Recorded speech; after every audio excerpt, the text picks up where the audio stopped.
Chapter 601. Mortis Lucida 1. Malin's golden eyes remained fixed on the horizon long after the last Savage Communion vehicle had vanished into the heat shimmer of the western wastes. Her cyan hair danced in the wind, each strand catching the light like spun metal, but she stood as still as carved stone.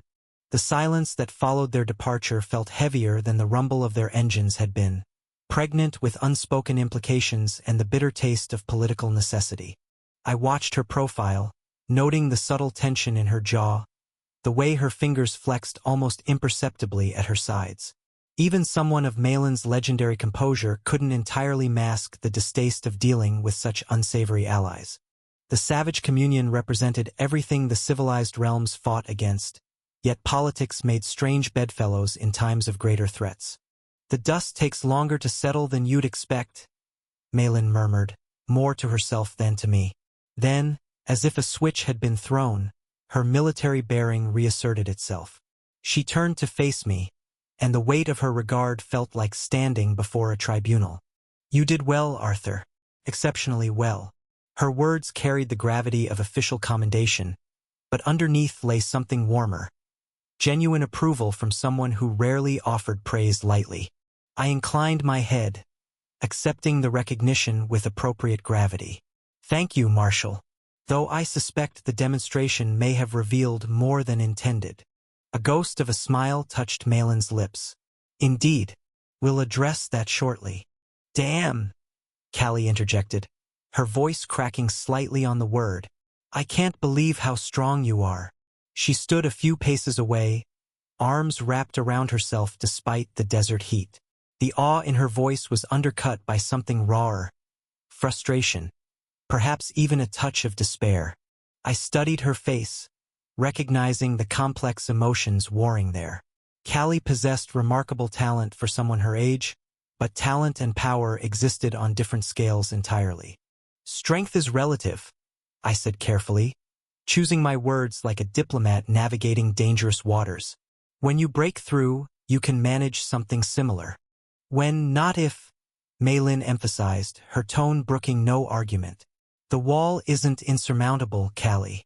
It's simply the universe's way of ensuring only those truly ready ascend to the next level.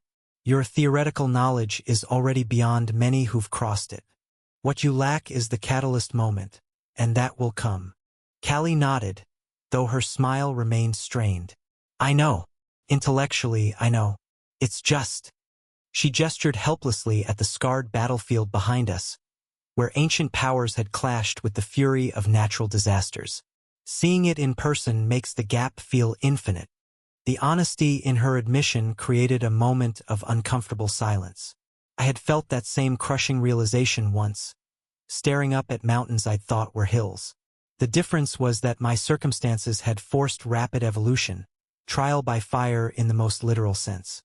"We should return to the house," Malin said, mercifully changing the subject. Behind us, military personnel were already beginning the complex process of damage assessment and repair. "The situation here will be handled through proper channels." The journey back through Malin's personal warp gate felt surreal after the intensity of combat. One moment we stood amid the harsh beauty of the border wastelands. The next we were surrounded by the elegant comfort of her estate's transportation chamber. The contrast was jarring. From a place where death lurked in every shadow to rooms designed for quiet contemplation and refined conversation. As we made our way through corridors lined with tasteful artwork and subtle lighting, I found myself appreciating the deliberate peace Malin had cultivated here. "Callie," Malin said as we reached the main sitting room, "I imagine you'll want time to process what you've observed today. Sometimes the most valuable insights come during quiet reflection rather than immediate discussion." The dismissal was politely worded but unmistakable. Callie seemed almost relieved rather than offended. The emotional weight of the day had clearly taken its toll. "You're right," Callie agreed, though she turned to me before leaving. "Arthur, thank you for letting me witness that, and for asking Grand Marshal Potton to give me that inscription earlier. Today has been..." She paused, searching for adequate words. "Educational," I suggested with a slight smile. "Overwhelmingly educational," she corrected, some of her usual humor returning. I'll need weeks to sort through all of it properly. After Callie departed through the estate's main transportation hub, Maylin and I found ourselves alone in the sitting room where our day had begun. The peaceful elegance felt almost dreamlike after the brutal reality of ancient-level combat. A reminder of how quickly circumstances could shift from routine to extraordinary. Maylin settled into her chair with visible relief, the careful mask of official duty finally relaxing into something more genuine. "Arthur," she said, her voice carrying new weight. "We need to discuss what just transpired, privately." "I expected as much," I replied, claiming my own seat. Using my full capabilities in such a public setting was strategically questionable. Even though I held back the Nightingale method in favor of testing Valeria's integration, I revealed everything else, I thought grimly. "Questionable is one word for it," Maylin agreed with dry humor. "Though I suspect the revelation was inevitable given your development trajectory. Power like yours doesn't remain hidden indefinitely." She leaned forward, golden eyes studying me with the intensity of someone reading a complex text. "The symbiotic integration with your ancient undead was extraordinary. In decades of witnessing combat at the highest levels, I've never seen anything approaching it. The consciousness merger, the capability enhancement, the seamless coordination. You've transcended traditional summoning entirely and created something revolutionary." "It remains experimental," I said carefully, though I felt a flush of pride at her professional recognition. "Experimental or not, it's paradigm shifting. Combined with your other demonstrated capabilities, the Grade 6 arts, the inscribed miracle, the tactical sophistication, you've essentially announced that Arthur Nightingale operates beyond conventional categorization.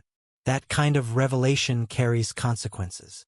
The weight of those implications settled around me like a familiar burden. I had known the risks, but hearing them articulated by someone of Maylin's experience made them feel immediate and pressing. "Which brings me to something important," Maylin said, her expression shifting to carry both warmth and significance. "I have something for you, Arthur. Something I've been saving for the right moment." She rose gracefully, moving toward what appeared to be a secured cabinet I hadn't noticed during our earlier visit. The magical protections surrounding it were subtle but sophisticated, clearly containing something both valuable and dangerous.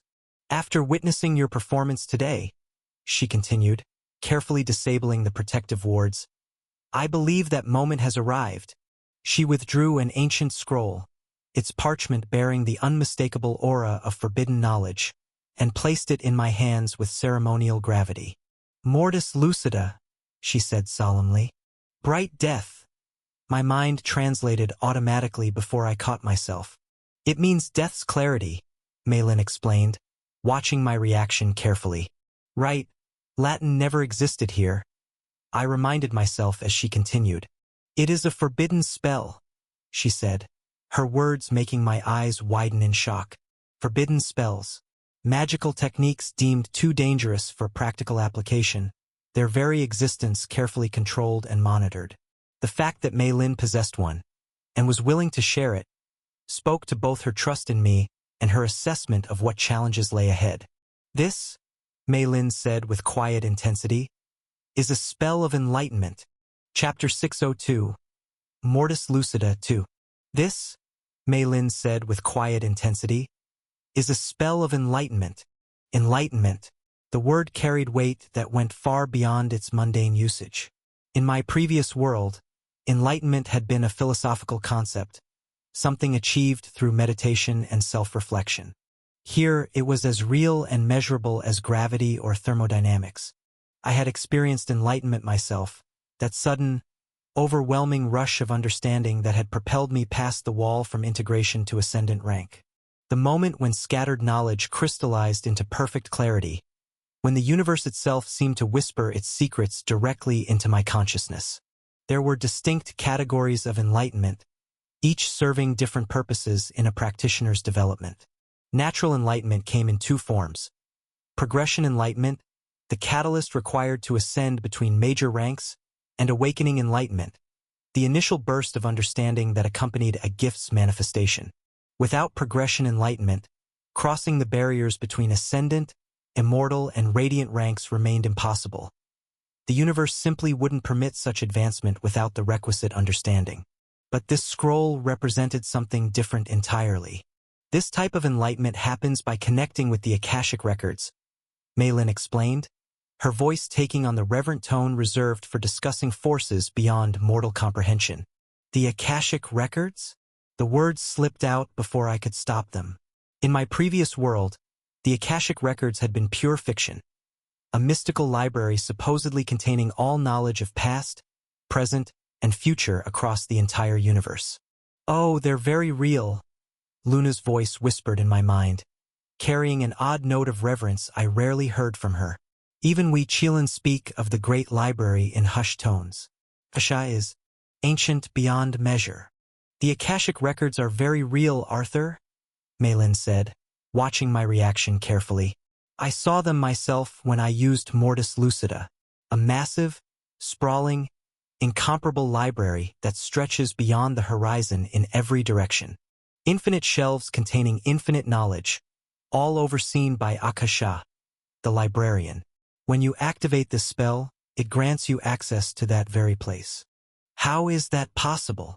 The question burst from me with desperate curiosity. Nobody knows, Maylin admitted with a slight shake of her head. This isn't a spell crafted by human hands or mortal understanding. Mortis Lucida is the creation of Akasha herself, a being worthy of being called a god. The word God hung in the air like a foreign concept. Religion as I had known it didn't exist in this world, making Maylin's casual reference to divinity both jarring and significant. If someone of her caliber used such terminology, the entity in question operated on scales that defied conventional understanding. She's not wrong to call Akasha a god, Luna murmured thoughtfully, though God is such a limited word for what she truly is. The librarian exists outside the normal flow of time and space, maintaining knowledge that predates the creation of worlds.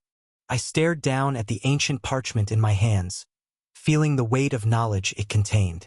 The script was unlike anything I had seen before. Not quite writing, not quite symbols, but something that seemed to shift and flow when I wasn't looking directly at it. The very air around the scroll hummed with potential energy. However, Maylin continued, her expression growing stern, you must not use this spell lightly, Arthur.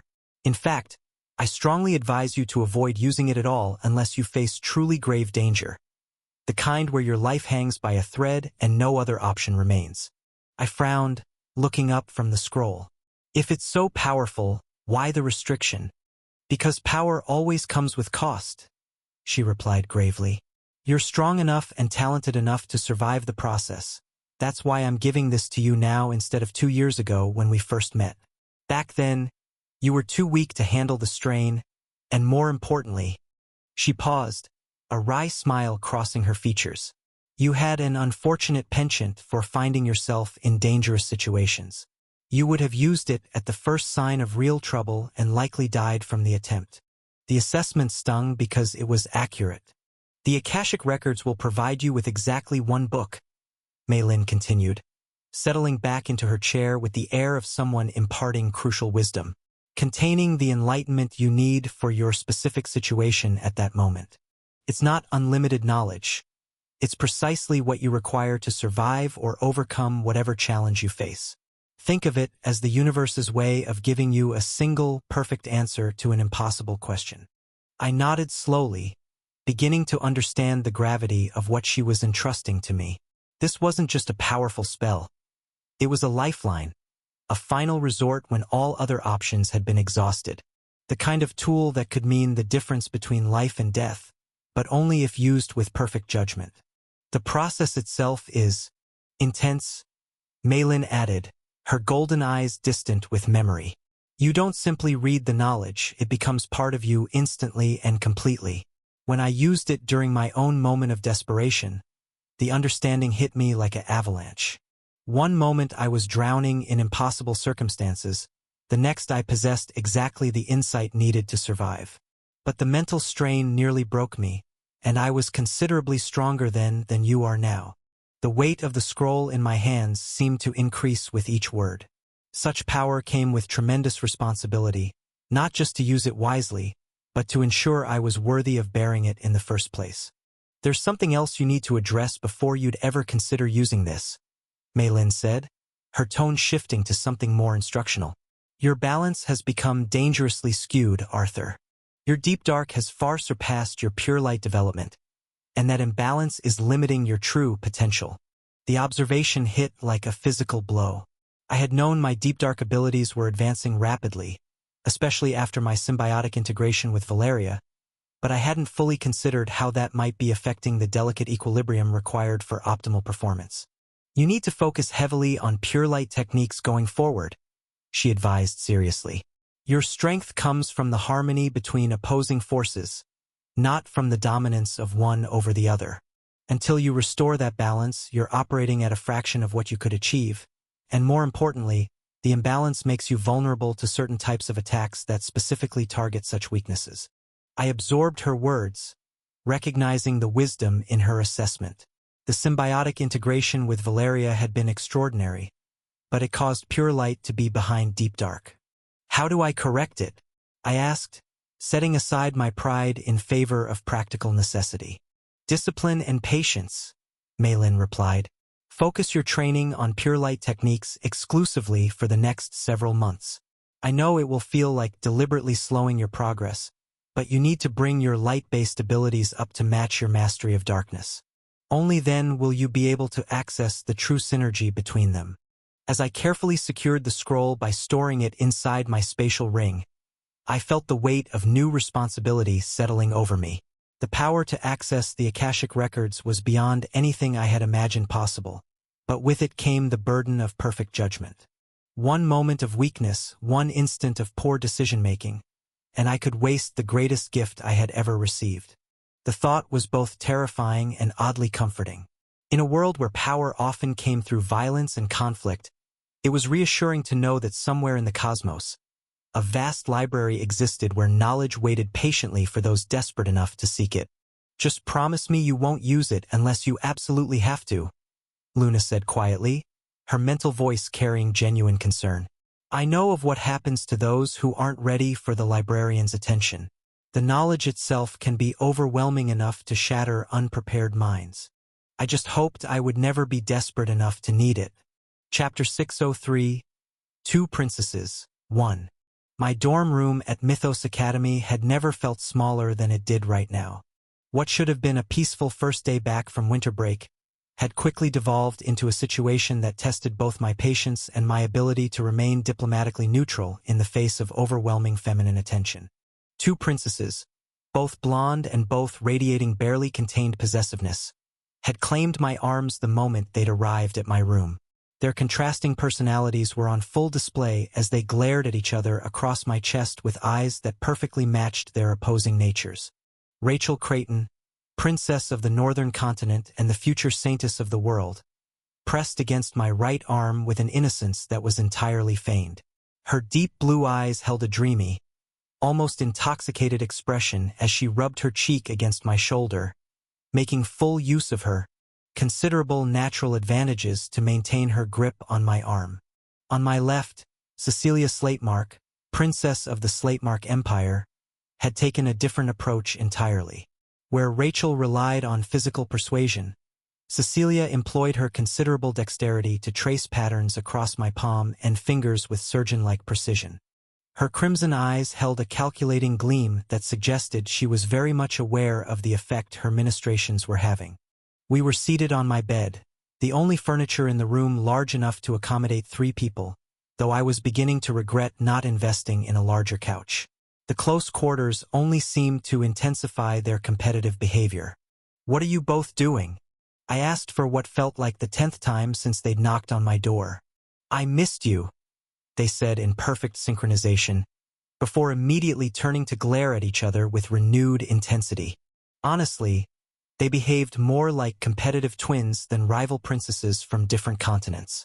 Of course, if I ever made that observation aloud, I'd likely find myself in considerably more trouble than I was already in. "They both go super yander over you, so fair point." Luna's voice chimed in my mind with obvious amusement. She wasn't wrong.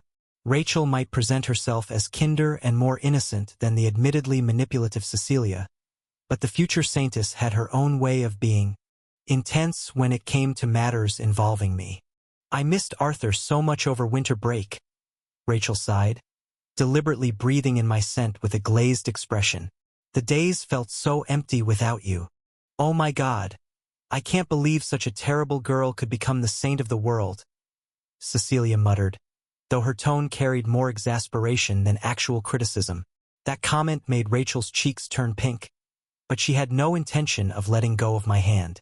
We won the rights to visit Arthur first today, so don't waste our time with complaints, Rachel warned, her saintly demeanor cracking slightly to reveal something decidedly more possessive underneath. I was well aware that the four girls, Rachel, Cecilia, Serafina, and Rose, had developed some sort of elaborate scheduling system to determine who got to spend time with me when. It was the only practical way to prevent what Luna had once jokingly referred to as the inevitable world war over Arthur's attention. The fact that this was even necessary still felt surreal. Why don't you go seduce some more girls while you're at it? Luna suggested with mock helpfulness. You've only managed to charm representatives from 3 out of 5 continents so far. 2 more and you could probably start your own international incident. I did my best to ignore my unhelpful Chilean companion as I tried to figure out how to extract myself from this situation without causing offense. My room's holographic displays showed the academy schedule for the new semester, reminding me that classes would be starting tomorrow and I still had preparations to make. Arthur, Rachel said, her voice taking on a softer, more vulnerable tone that immediately put me on guard. When the future saintess switched tactics like this, it usually meant she was preparing to deploy weapons-grade emotional manipulation. I have something important to discuss with you about what happened during the break. We both do, Cecilia interjected quickly, her grip on my hand tightening possessively. And since we won joint visiting rights for today, we should discuss it together. The phrase joint visiting rights made me wince internally. When had my social life become something that required legal terminology to manage? Probably around the time you decided to become the most eligible bachelor across multiple continents, Luna observed dryly. Though I have to admit, watching you try to navigate this is endlessly entertaining. Given their tendency toward dramatic reactions, and the fact that I'd spent the entire winter break focused on creating Valeria instead of visiting any of them as promised, I had a sinking feeling that whatever conversation awaited me was going to be considerably more complicated than a simple welcome back to school. All right, I said carefully, trying to shift into a more comfortable position without dislodging either princess. What did you both want to discuss? You created an ancient undead, right? Rachel asked, her blue eyes studying my face intently. I nodded, unsurprised that she knew. I'd kept in contact with all the girls during my time at the Ebony Tower, sharing updates about my research progress even if I hadn't been able to visit them in person. Valeria, the symbiotic integration was successful. Father mentioned that your balance might be compromised because of it, Rachel continued, her expression growing more serious.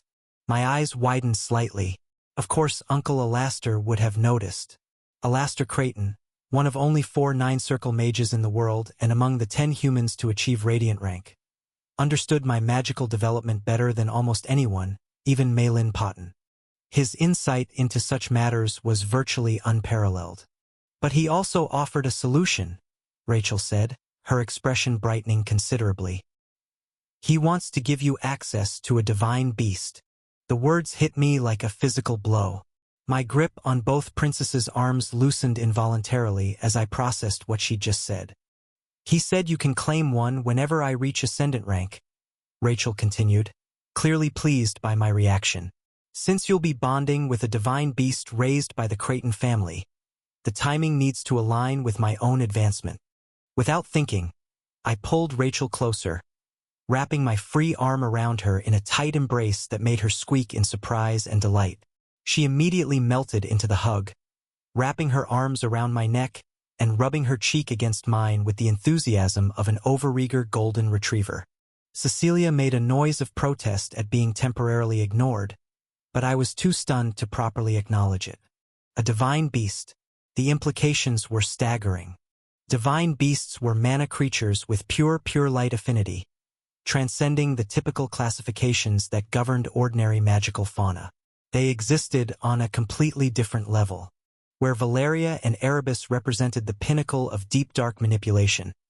A divine beast would provide the perfect counterbalance, a living embodiment of pure light magic. The most powerful divine beast is a phoenix, Luna observed thoughtfully. But I doubt even the Cretans could arrange that. Though knowing your luck, phoenixes, dragons, cheilants, and basilisks, the four mythical beasts that stood above all others. Each represented the absolute pinnacle of their respective affinities, creatures of legend that most people never even glimpsed, let alone bonded with. The Cretan family had spent generations developing methods to facilitate bonds between worthy pure light practitioners and divine beasts from across the world. It was an incredibly complex process that required not just magical compatibility but also spiritual resonance between human and beast. The fact that Alastor was willing to extend this opportunity to me spoke volumes about both his assessment of my potential and his affection for me as family. So this time as well, Rachel will likely bond with a phoenix, I mused, remembering details from the original timeline. It made perfect sense. In terms of raw pure light talent, Rachel surpassed me completely, even without considering her gift. Her pure light purity was so exceptional that it had marked her as the future saintess from childhood. Arthur, Rachel murmured against my ear, her voice soft and pleased. You seem happy about Father's offer. More than happy, I replied honestly, reluctantly loosening my embrace enough to look at her properly. This could solve the balance issues that have been developing. A divine beast would provide the perfect counterpoint. Good, Cecilia interjected pointedly, because we're not done discussing your winter break activities. There are other matters that require attention.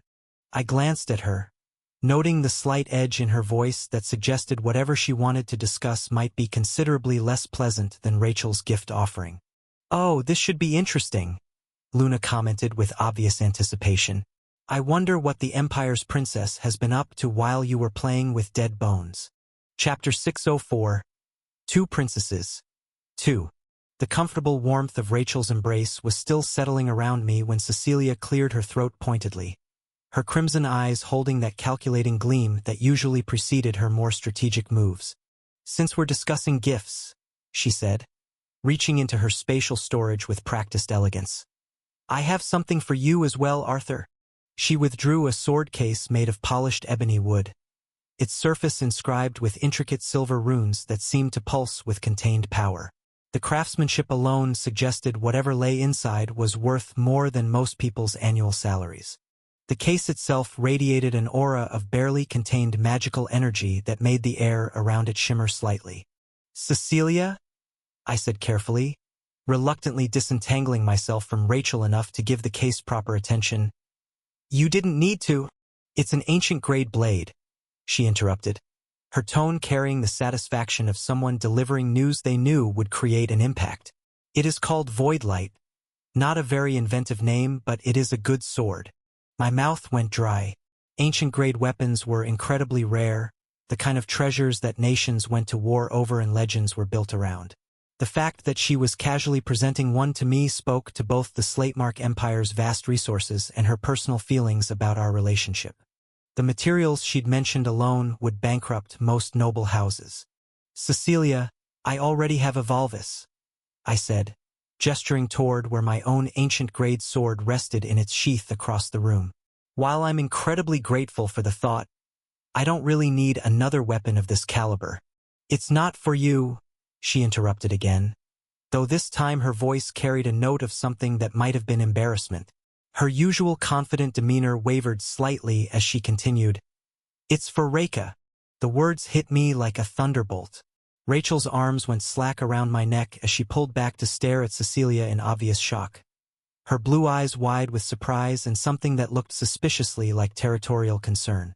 For Reka? I managed, feeling as though the conversation had taken a turn into completely unexpected territory. The Reka who works at my guild? Cecilia's cheeks had taken on a faint pink tinge, but her expression remained determinately composed despite the obvious emotional cost of her admission. I know you've been considering getting her a proper weapon, she said, her voice carefully neutral, though I could detect the slight tremor underneath. She works directly under you in the guild, and you two are close. I thought it would be more efficient if I simply handled the matter myself. You're giving Arthur a sword for another girl? Rachel asked incredulously, her saintly composure cracking to reveal something much more territorial underneath. Cecilia, that's completely strategic, Cecilia finished firmly, though the slight tremor in her voice suggested she wasn't entirely comfortable with her own decision. Arthur cares deeply about his people, and Reka is one of his most trusted guild members. If she's properly equipped with gear matching her position, she can better support him during dangerous missions. It's practical. The logic was sound, but I could see the emotional cost written in the tension around Cecilia's eyes and the way her fingers gripped the sword case just a little too tightly. She was doing this despite her obvious jealousy, not because of any lack of feeling about the situation. The gesture spoke to a level of selfless consideration that was both deeply touching and slightly heartbreaking. Besides, Cecilia added with forced casualness, it would reflect poorly on the guild if his second-in-command was poorly equipped. People might think Arthur doesn't value his subordinates properly. A smile tugged at my lips as I looked at her. This brilliant, calculating princess who was willing to arm her romantic competition simply because she knew it would make me happy and support my goals. The gesture spoke volumes about her character beneath all the political maneuvering and imperial pride. "Thank you, Cecilia," I said softly, setting the sword case aside carefully before leaning forward to press a gentle kiss to her forehead. "This means more to me than you know. The thought behind it, the consideration for someone important to me, it's incredibly generous. I'm not a child who needs to be kissed on the forehead," she protested immediately, though the pleased flush spreading across her cheeks contradicted her words entirely. "I'm a princess of the Slatemark Empire, not some little girl to be patronized." "Arthur," Rachel complained, her arms tightening around me possessively as she pressed closer. "What about me? I just offered you a divine beast from my family's most prized collection." I found myself caught between two expectant faces, both princesses looking at me with expressions that suggested any wrong move on my part would result in considerable diplomatic complications that could potentially escalate to international incidents. "I can't exactly kiss you both at the same time," I said helplessly, which turned out to be precisely the wrong thing to say. Both princesses turned to glare at each other with renewed intensity, their earlier cooperation in claiming my attention apparently forgotten in the face of this new competition. The temperature in the room seemed to drop several degrees as they engaged in a silent battle of wills that I was powerless to influence or mediate. Then, as if they'd reached some sort of unspoken agreement through their mutual glaring, they moved in perfect synchronization. Rachel turned to kiss my left cheek at the exact same moment Cecilia claimed my right, their lips touching my skin with a timing that suggested they'd somehow coordinated the action despite their obvious rivalry. "Well, that's one way to solve the problem," Luna observed dryly, "though I suspect this is just going to create new complications down the line. Also, calling it now, they're definitely going to start comparing who got the better cheek." As both princesses pulled back, looking simultaneously satisfied and annoyed with their compromise solution, I felt the need to properly thank them both for their extraordinary generosity. "You know," I said carefully, "I'm genuinely overwhelmed by both of your offers. A divine beast and an ancient-grade weapon. These aren't small gestures." "That's one way to put it," Luna chimed in with amusement. "Your sugar mommies are really going all out with the expensive presents. At this rate, you're going to need a treasure vault just to store all the gifts." "I know you like me for who I am, not what I can provide," Rachel said softly, her blue eyes meeting mine with surprising vulnerability. "But I also want you to know that you shouldn't hesitate to use my influence when you need it, Arthur. The Creighton name carries weight across all continents, and as the future saintess, my word will only grow more powerful. Please don't feel like you have to handle everything on your own." Cecilia nodded firmly, her crimson eyes burning with intensity. "Rachel's right. You should use my power as a princess like it's your own because in many ways it is. The resources of the Slatemark Empire, the political connections, the military support, Consider all of it at your disposal. What belongs to me belongs to you. The casual way she said it made my chest tighten with emotion. Here were two of the most powerful young women on the continent, offering not just gifts but access to the full extent of their authority and influence, simply because they cared about me. I started, then found myself genuinely at a loss for words. Thank you, both of you. I don't know what I did to deserve this level of support. You existed, Cecilia said simply, her usual calculating demeanor softening into something more vulnerable. That's all you needed to do. Rachel nodded in agreement, snuggling closer to my side.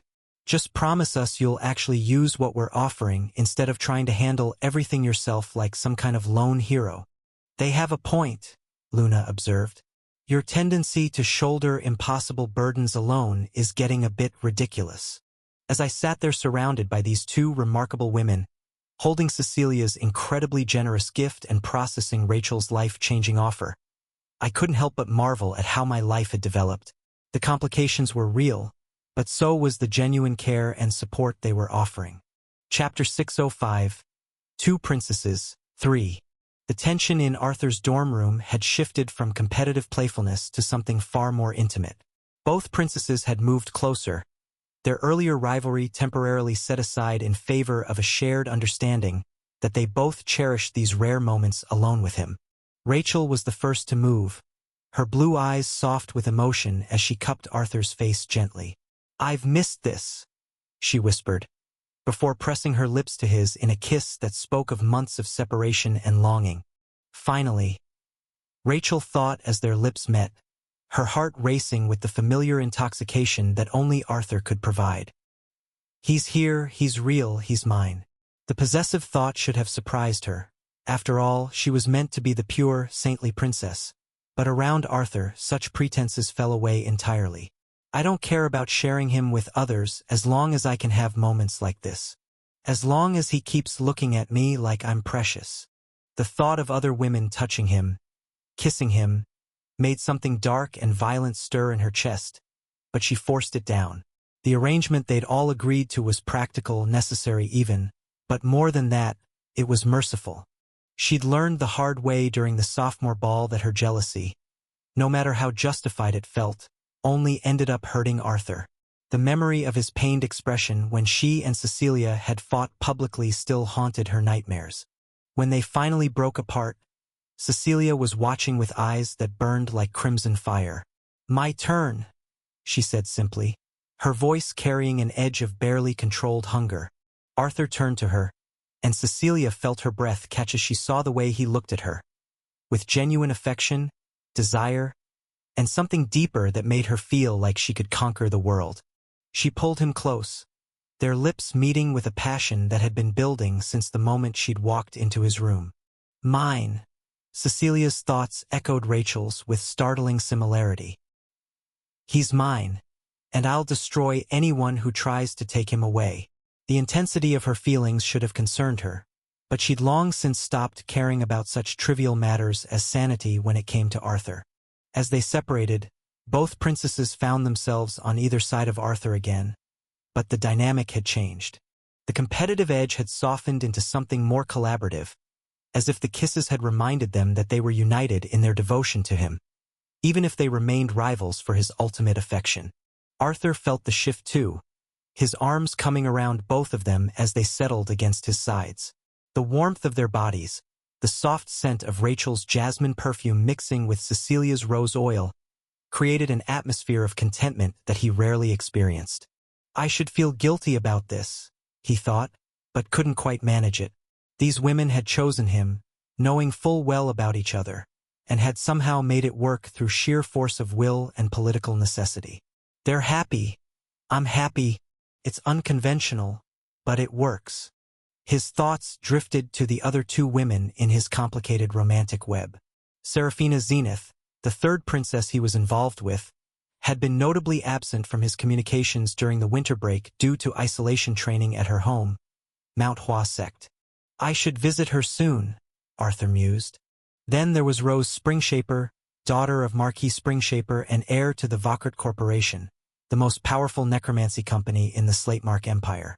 Their conversations during the winter break had been almost entirely business-focused, discussing potential collaborations between her family's resources and his guild operations.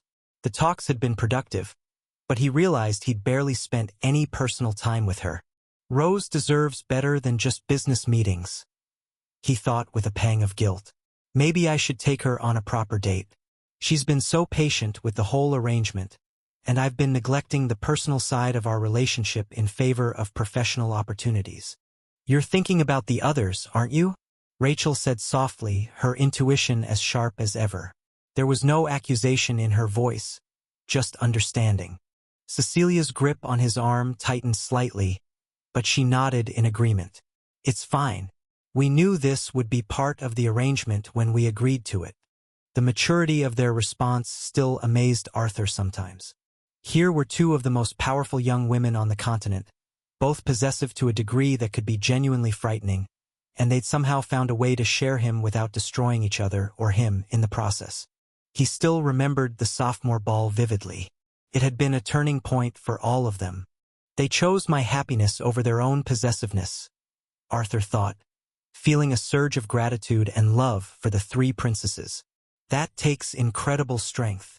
I was thinking about taking Rose on a proper date, Arthur admitted. We've been so focused on business lately that I feel like I've been neglecting her. Rachel's smile was gentle, though Arthur caught the brief flash of something darker in her eyes. That's thoughtful of you. Rose has been very accommodating about the scheduling. Accommodating, Rachel thought, the word tasting bitter. More like calculating.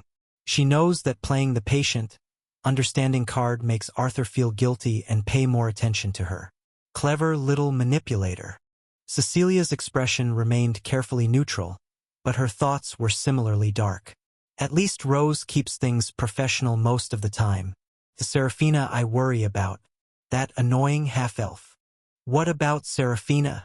Cecilia asked aloud, her voice deceptively casual. She's been quiet lately. Arthur's expression grew thoughtful. She said she was in isolation training. Both princesses exchanged a look over his head, one of the rare moments when their rivalry gave way to shared concern. Let's focus on now, he said, pulling them both closer. I have you two here, and I want to enjoy that. The tension immediately melted from both princesses as they remembered what mattered most. This moment, this connection. This rare opportunity to simply be with the man they both loved with an intensity that sometimes frightened them. Rachel pressed a soft kiss to his neck, breathing in his scent like it was a drug she couldn't live without. I love him so much it hurts, she thought. I'd burn the world for him if he asked. Cecilia's fingers traced patterns on his chest, her touch possessive and gentle at the same time. As the afternoon light filtered through the windows of Arthur's room, the three of them settled into comfortable silence, each lost in their own thoughts about love, possession, and the complex web of relationships that somehow managed to work despite all logic suggesting it shouldn't. Chapter 606. Final Semester 1. The first day of my final semester at Mythos Academy began with the familiar ritual of gathering in Class 4A for Professor Nero's briefing. As I approached the classroom, the weight of this being my last semester here settled over me like a mantle, heavy with both nostalgia and anticipation. Class 4A housed the Academy's most elite students, and our small cohort of 14 occupied seats arranged in a neat 2x7 formation. The intimate setting meant everyone knew everyone else's business, for better or worse. As I entered the room, I noticed I was among the last to arrive. Most of my classmates were already seated or milling about in small groups, their conversations creating a low hum of anticipation for the new semester. At the seat next to mine sat Lucifer Windward, the emerald-eyed protagonist whose very presence seemed to shift the atmosphere of any room he entered. His characteristic smile greeted me as I approached, but there was something different about his aura today, something stronger. He's close, I realized immediately, sensing the familiar pressure that accompanied ascendant rankers.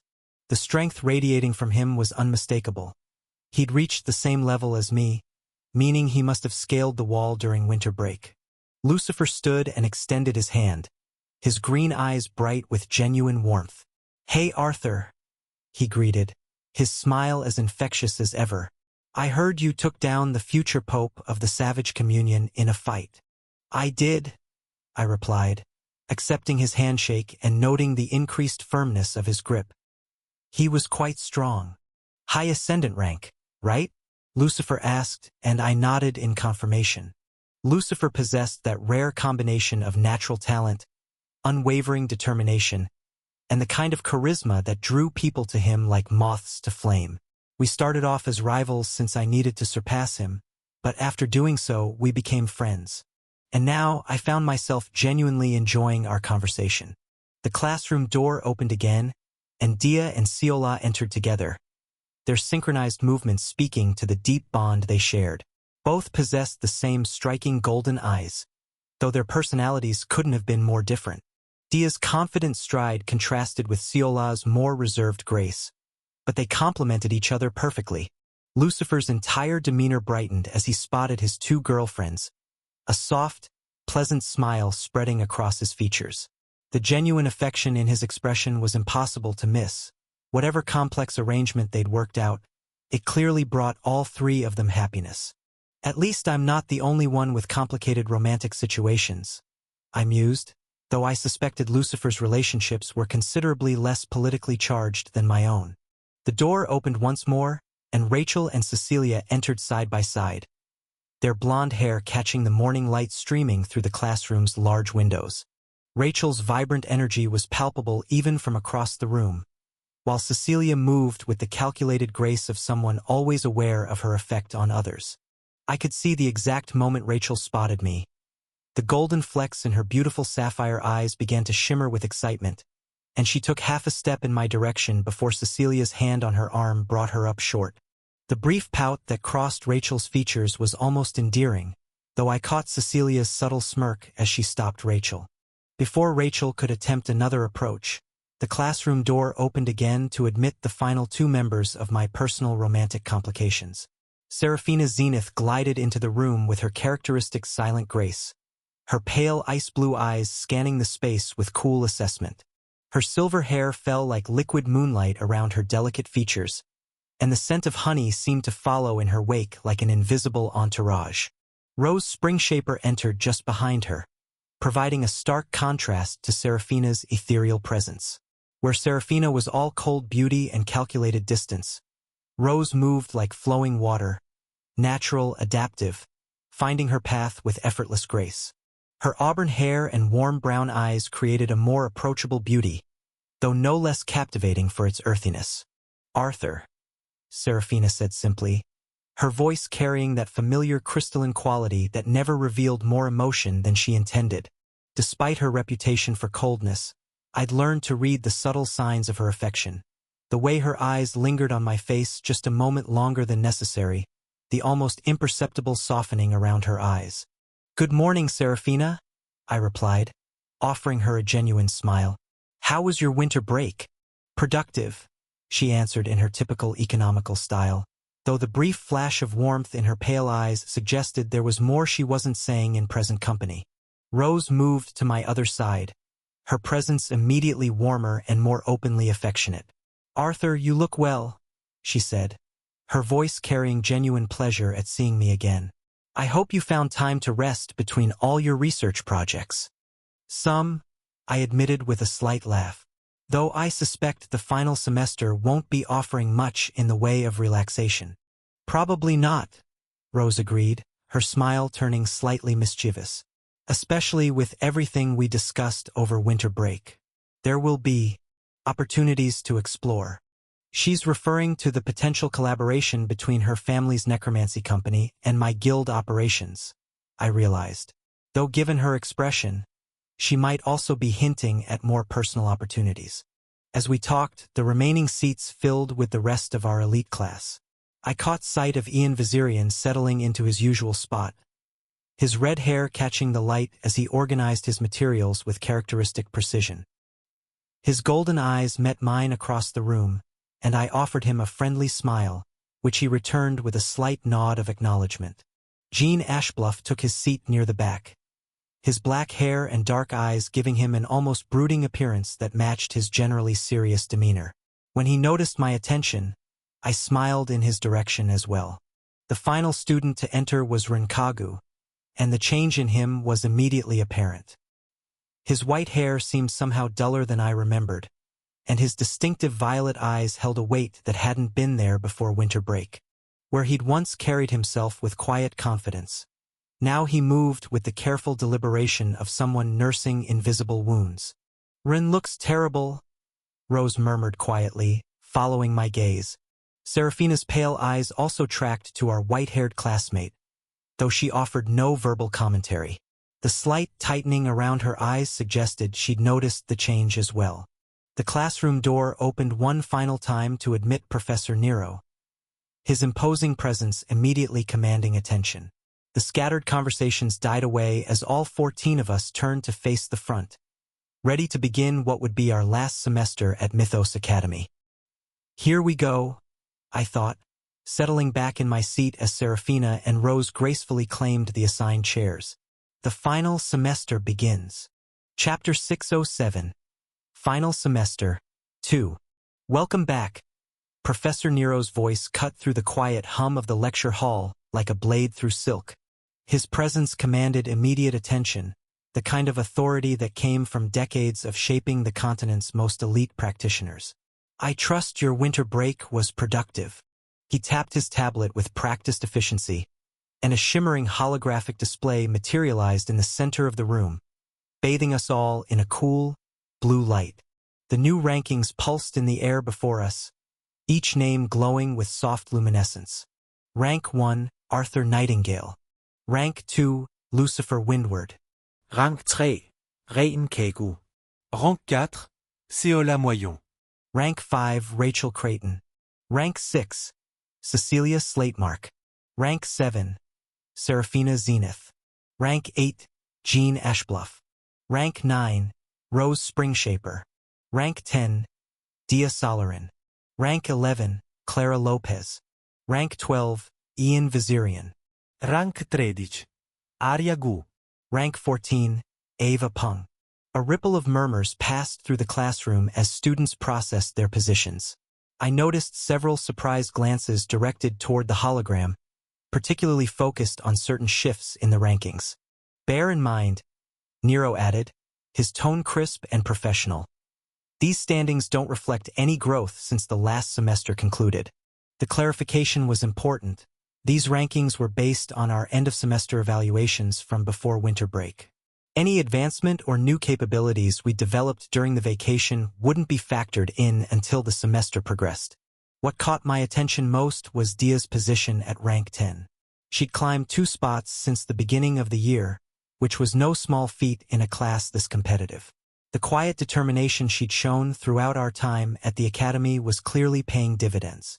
Dia's growth has been impressive, I mused, watching as she maintained her characteristic composure despite what had to be satisfying news.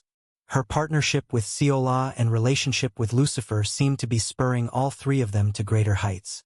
"Your evaluation this semester will be threefold," Nero continued, his gaze sweeping across our faces with the intensity of someone taking the measure of each student individually. "1 critical mission, your end-of-year project, and the Sovereign's Tournament." The Sovereign's Tournament. Every year, the Academy's finest students competed in what was essentially a showcase of the continent's future leaders. For final-year students, it carried additional weight. Performance in the tournament often influenced post-graduation opportunities and political positioning. "The tournament structure has been adapted for 14 participants," Nero explained, his fingers dancing across his tablet as additional information appeared in the holographic display. "This grants buys to the top 2 rankings. We will update the rankings once more just before the tournament to finalize the roster." "They've scrapped the preliminaries entirely," Luna observed. "Smart move, really. Class A has always been the only division that mattered for the real competition." It was a logical adaptation. The Academy's lower classes, while talented, simply couldn't compete at the level required for the Sovereign's Tournament. By limiting participation to the Elite 14, they were ensuring that every match would be meaningful. "Professor," Rachel's voice cut through the silence with characteristic directness, "what about exchange programs or field trips this year?" The question hung in the air for a moment, and I noticed several students leaning forward with interest. The Academy's traditional programs had been highlights of previous years, offering unique learning opportunities and chances to build relationships with institutions across the continents. No exchange programs or field trips this year, Nero stated flatly, his expression becoming notably more serious. This decision was made in light of the unforeseen circumstances of the past 2 years. A collective tension tightened in the room like a drawn bowstring.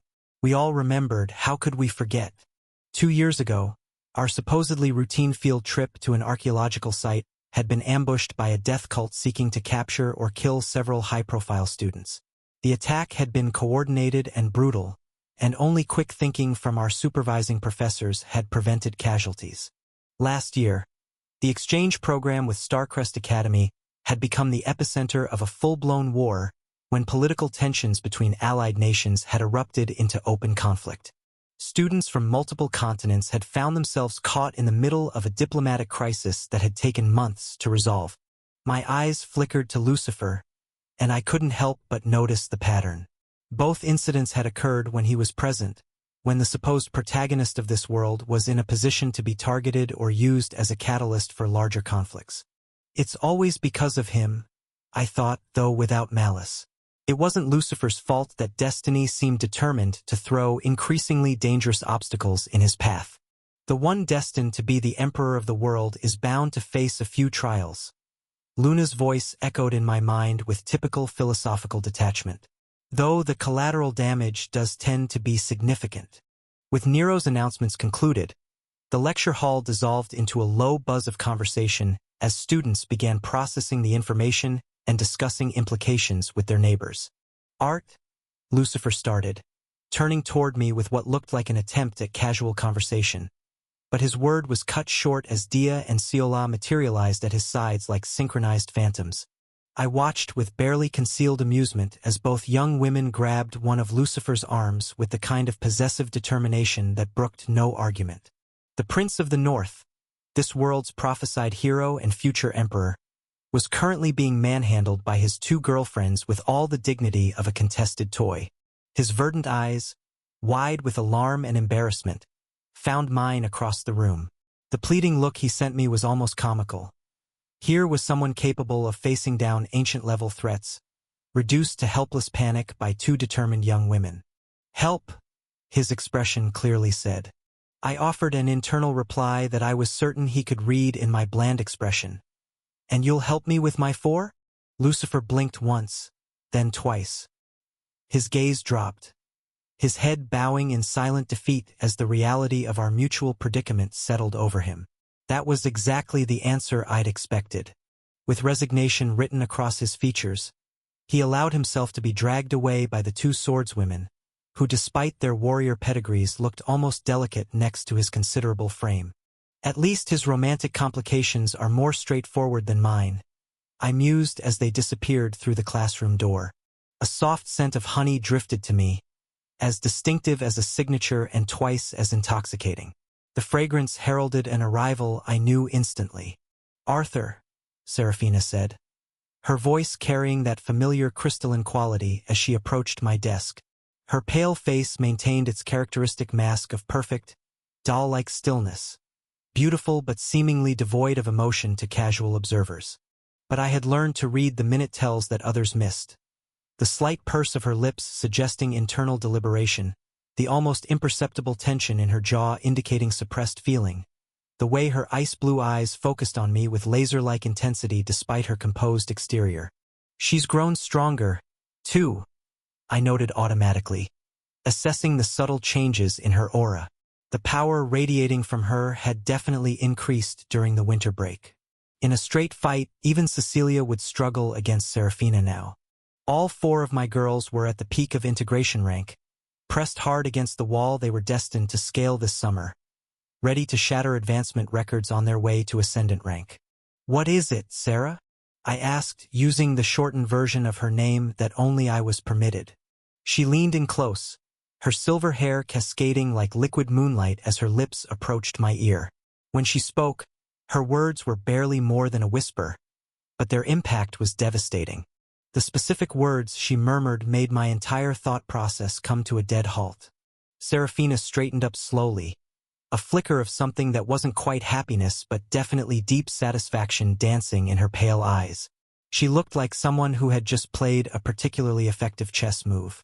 Meanwhile, I could only blink repeatedly, my mental processes attempting to reboot after the verbal bombshell she'd just delivered. Did Serafina really just say that? Oh my! Luna's voice carried obvious amusement. The Ice Princess has some hidden fire after all. And here I thought she was all proper royal restraint. My eyes flicked down to my smartwatch automatically. The rest of my day was clear. No classes, no obligations, nothing that couldn't be rearranged.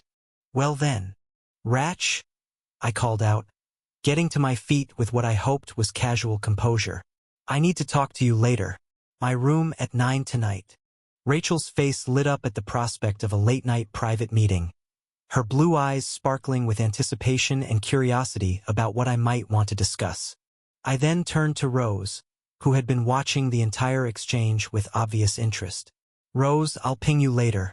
Are you free around 2 this afternoon? Of course, Rose beamed, her warm brown eyes conveying genuine pleasure at being included in my schedule. Cecilia, however, narrowed her crimson eyes at the string of appointments I was making. I took Serafina's offered hand, our fingers lacing together with practiced ease as we prepared to leave the lecture hall. Her skin was cool against mine, but I could feel the slight tremor that betrayed her anticipation despite her composed exterior. And where were we going? Back to my room, of course. After all, what kind of boyfriend would I be if I said no to such a direct request? Chapter 610, Rivers and Roses. After Serafina and I showered together, she changed into comfortable casual clothes that she'd stored in her spatial ring. Soft gray leggings and a t-shirt that somehow managed to look elegant on her frame. I'll see you later, she said, pressing a gentle kiss to my cheek before heading toward the door. Her ice blue eyes held a contentment that spoke to our successful reconnection after months apart. I glanced at my smartwatch, 1:45 p.m. Rose would be expecting me in 15 minutes, which gave me just enough time to shower and change into something more appropriate for a date. Even if we were confined to the academy grounds, I wanted to make an effort. 20 minutes later, I found myself standing outside the main dining hall, scanning the area for familiar auburn hair. The academy's central courtyard buzzed with activity as students settled back into semester routines, groups clustering around tables and benches to catch up on winter break adventures. Arthur. I turned at the sound of my name and immediately spotted Rose approaching from the direction of the dormitories. She'd changed out of her academy uniform as well, wearing a flowing sundress in deep forest green that complemented her warm brown eyes perfectly. Her auburn hair caught the afternoon light like burnished copper, and her smile was as bright as sunshine. There's something infectious about Rose's energy, I reflected as she drew closer. Where Serafina was serene lakes and hidden depths, Rachel was blazing fires and passionate intensity, and Cecilia was calculated storms and strategic brilliance. Rose was flowing water, adaptive, persistent, finding her way around obstacles with natural grace. Rachel's energy was more infectious without a doubt, but Rose's calmness worked wonders at times. Sorry I'm a bit late, she said, slightly breathless as she reached me. I got caught up reviewing some documents that arrived this morning from Father's company and I held up a hand to stop her, already recognizing the direction this conversation was heading. Rose. What? She blinked up at me with innocent confusion, though I caught the slight flush in her cheeks that suggested she knew exactly what she was doing. We're on a date, I said firmly but gently. Whatever business documents your father sent can wait. She opened her mouth, probably to protest that the quarterly necromancy market analysis was time-sensitive, so I did the only thing I could think of to derail her business-focused train of thought. I leaned down and kissed her. Rose made a small sound of surprise that quickly melted into appreciation as her hands came up to rest against my chest.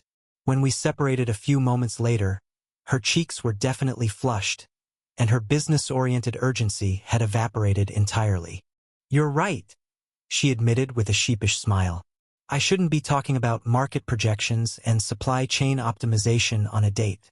That's not very romantic of me. That's the understatement of the century, Luna observed with amusement. Though I have to admit, watching you redirect a determined businesswoman with strategic kissing is rather entertaining. It's not that I don't appreciate your dedication, I said, offering Rose my arm as we began walking toward the Academy's garden district. But we spent most of winter break discussing professional matters. Today, I want to focus on you, not Vockert Corporation or necromancy market trends. Rose's smile widened as she slipped her arm through mine, her touch warm and comfortable. You know, that's one of the things I love about you, Arthur. Most people see the Springshaper name and immediately start thinking about business opportunities or political advantages. You've never done that. We strolled through the Academy's meticulously maintained gardens, following winding paths lined with flowering bushes and ornamental trees. The restriction to Academy grounds on the first day was annoying, but the campus was large enough to provide plenty of scenic walking routes. Tell me about your winter break, I said as we found a secluded bench beneath a flowering cherry tree. And I don't want to hear about quarterly reports or market analysis. What did you do for yourself? Rose settled beside me with that fluid grace that reminded me of water finding its natural level. Honestly, I spent a lot of time in the family greenhouse. It's therapeutic, tending to plants. That's surprisingly fitting, I thought, my eyes going down to her covered abdomen as I remembered the cute rose tattoo she had. Like water, I said aloud, earning a surprised look from her. What? You're like water, I explained, reaching over to tuck a strand of auburn hair behind her ear. Persistent but adaptable.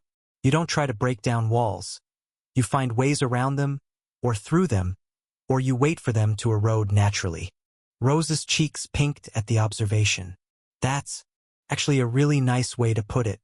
Most people just think I'm indecisive or non-confrontational. They're wrong, I said firmly. There's nothing indecisive about choosing flexibility over rigidity. It takes a different kind of strength to be adaptable. We sat in comfortable silence for a few minutes, watching other students enjoy the garden paths. I noticed several curious glances directed our way. Being seen on what was obviously a romantic date with Rose Springshaper would definitely fuel the Academy gossip mill, but I found I didn't particularly care. She deserves this attention, I thought, watching as Rose absently braided and unbraided a section of her hair. I've been so focused on guild business and magical advancement that I've neglected the personal side of our relationship. Arthur. Rose's voice was soft, hesitant. Can I ask you something that might sound a bit insecure? I turned to give her my full attention. Of course. She took a deep breath, as if gathering courage. Do you ever feel like I'm the boring one? Among the four of us, Rachel is the future saintess with incredible pure light talent. Cecilia is the brilliant crown princess with genius chaotic spellcasting talent. Serafina is mysterious and graceful, and has this ethereal beauty that makes people stop and stare, while also being a strong swordswoman. And then there's me, the daughter who talks too much about her father's business and is also a pretty talented mage. The vulnerability in her voice made my chest tighten. I shifted on the bench to face her more directly, taking her hands in mine. Rose, look at me. She met my gaze reluctantly, clearly expecting some polite reassurance that wouldn't really address her concerns. You want to know what I love about you? I said, keeping my voice gentle but firm. You're real. You're grounded in ways that keep me anchored when everything else in my life becomes chaotic and political and overwhelming. When Rachel gets lost in saintly idealism, when Cecilia starts playing games within games, when Serafina retreats into her ice princess facade, you're still you. Steady, adaptable, genuine. Rose's eyes widened slightly, as if my words were hitting deeper than she'd expected. Tears gathered at the corners of Rose's brown eyes, though she was smiling. You really mean that? Every word, I confirmed, leaning forward to kiss her forehead gently. You're not the boring one, Rose. You're the one who keeps me sane. She laughed, a sound like water over stones, and wiped at her eyes with the back of her hand. Now you're going to make me cry on our date, and then I'll look all blotchy and unappealing. Impossible, I said, earning another laugh and a swat on the arm. This is what I love about Rose, I thought as we settled back into comfortable closeness on the bench. She doesn't demand dramatic gestures or grand romantic displays. She just wants to be seen and appreciated for who she actually is. All the girls did in their own unique ways. So, Rose said after a few minutes, her emotional equilibrium restored, what should we do next? I mean, besides sitting here looking romantically scenic for the benefit of passing students. I glanced around the garden, considering our options. The academy grounds offered plenty of possibilities, even with the restriction against leaving campus. How do you feel about checking out the new greenhouse complex? I suggested. I heard they finished construction over the break, and they're supposed to have some rare botanical specimens. Rose's face lit up with genuine excitement. Oh, that sounds perfect. I've been wanting to see their plant collection ever since I heard about it. I stood and offered Rose my hand, which she accepted with a grace that made the simple gesture feel like a small dance. Come on then. Let's go see what grows in the dark. As we walked hand in hand toward the greenhouse complex, I felt the familiar contentment that came from spending time with Rose. In the end, like the other girls, I loved her with all my heart. Chapter 6:11. Professor Gravemore. Classes had officially begun at Mythos Academy, though the atmosphere felt markedly different from previous semesters. The administration had clearly learned from the disasters of recent years, particularly the exchange program that had cost several student lives, and the missions assigned to us now were considerably more conservative.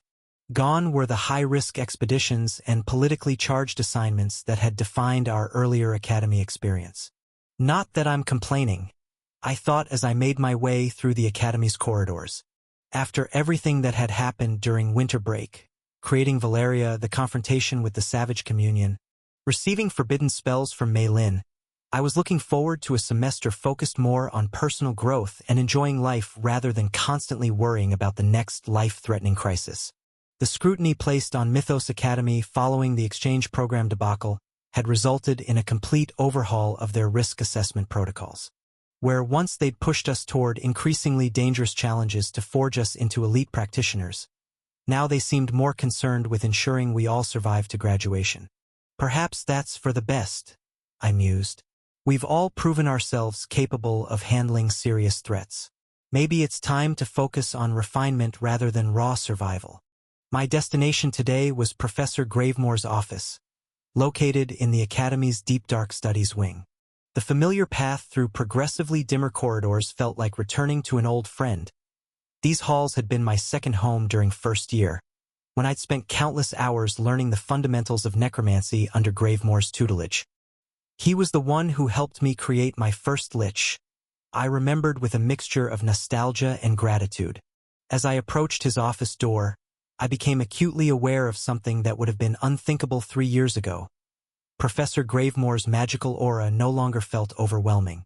The realization hit me like a cold shock. When I'd first met him, Gravemore had been an imposing figure whose very presence had made my magical senses reel with the weight of his power. He'd been a mountain I could barely comprehend, let alone hope to climb. Now, as I stood outside his door, I could feel the boundaries of his strength with uncomfortable clarity. He was still formidable, ascendant rank certainly with decades of experience and deep theoretical knowledge, but the gap between us had narrowed dramatically. I knocked on the door, pushing aside the strange melancholy that accompanied such realizations. Professor Gravemore? It's Arthur Nightingale. Enter, came the familiar gravelly voice from within. The office looked exactly as I remembered. Shelves lined with preserved specimens in various states of decay, arcane texts bound in materials I preferred not to think about too closely, and the subtle aura of controlled necromantic energy that permeated everything.